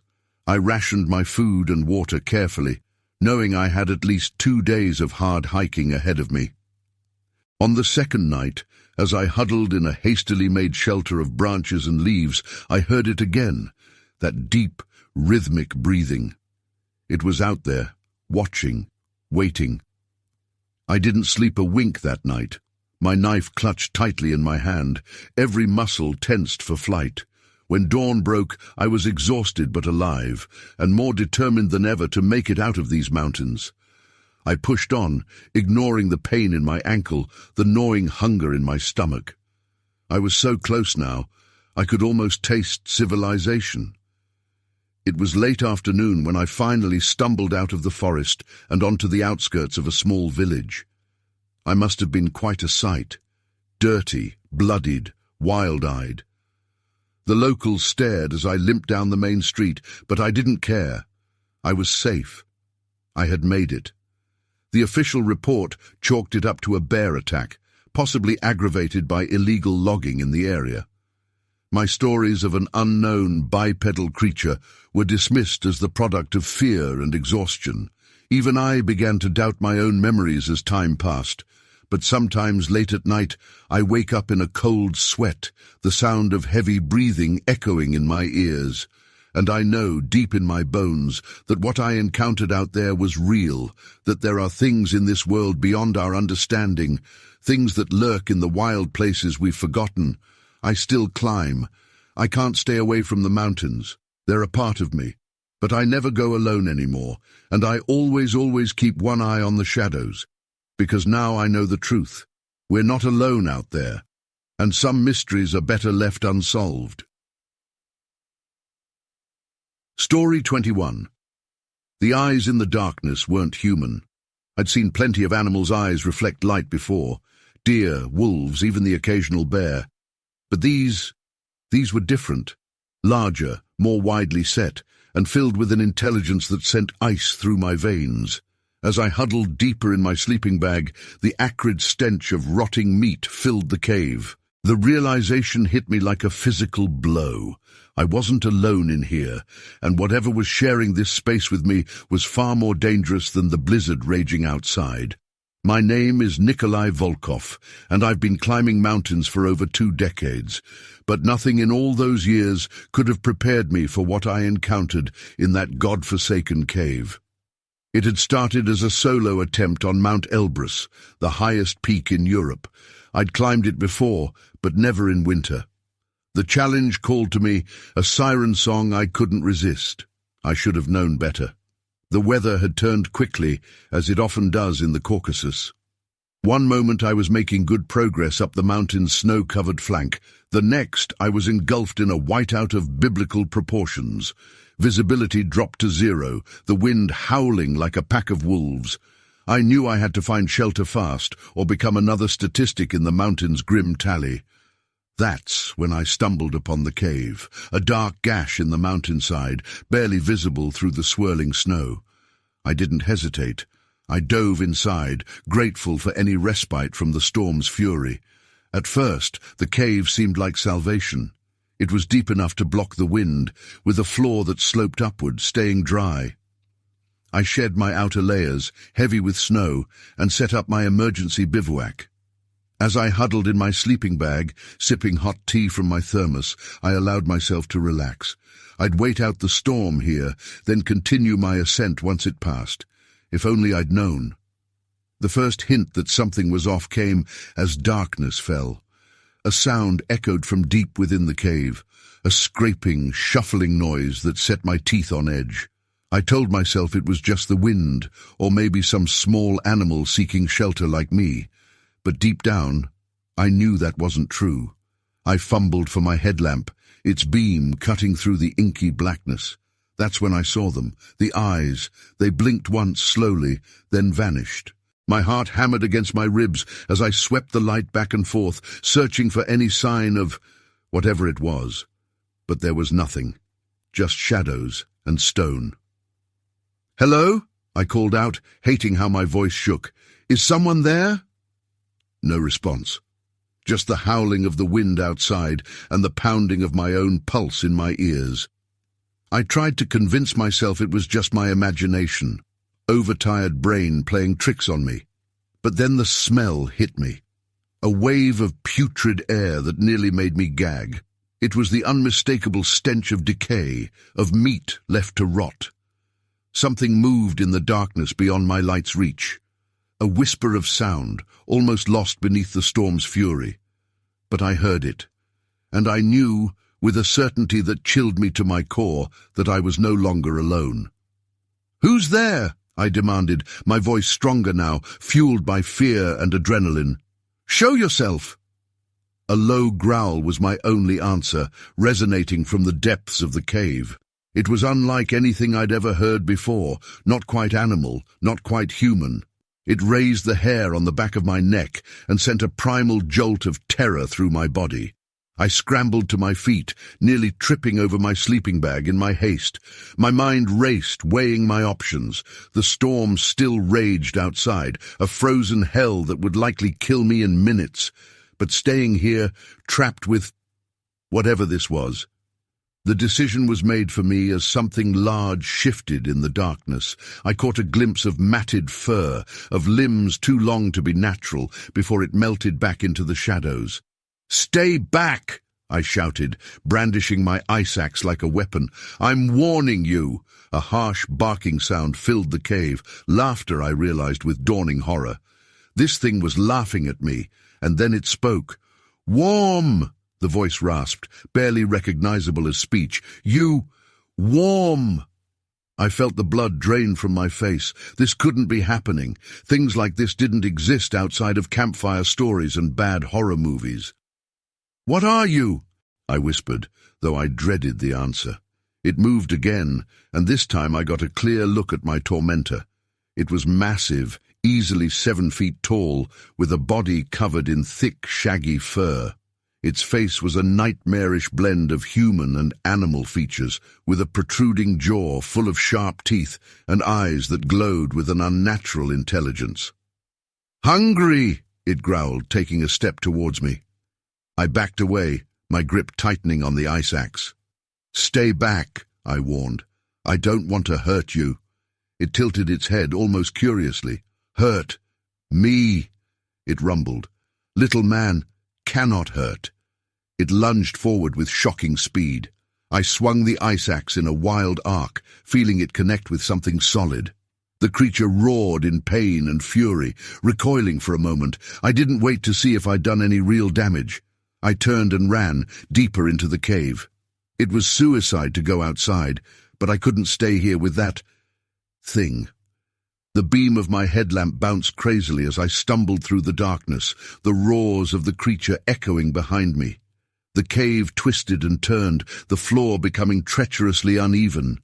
I lost my footing, tumbling down a steep incline. I hit the bottom hard, the impact driving the air from my lungs. Dazed, I tried to push myself up, but my body wouldn't respond. The sound of heavy breathing told me the creature was close. As my vision swam in and out of focus, I saw something that made my blood run cold. Bones, hundreds of bones, scattered across the cave floor. Some were clearly animal, but others were unmistakably human.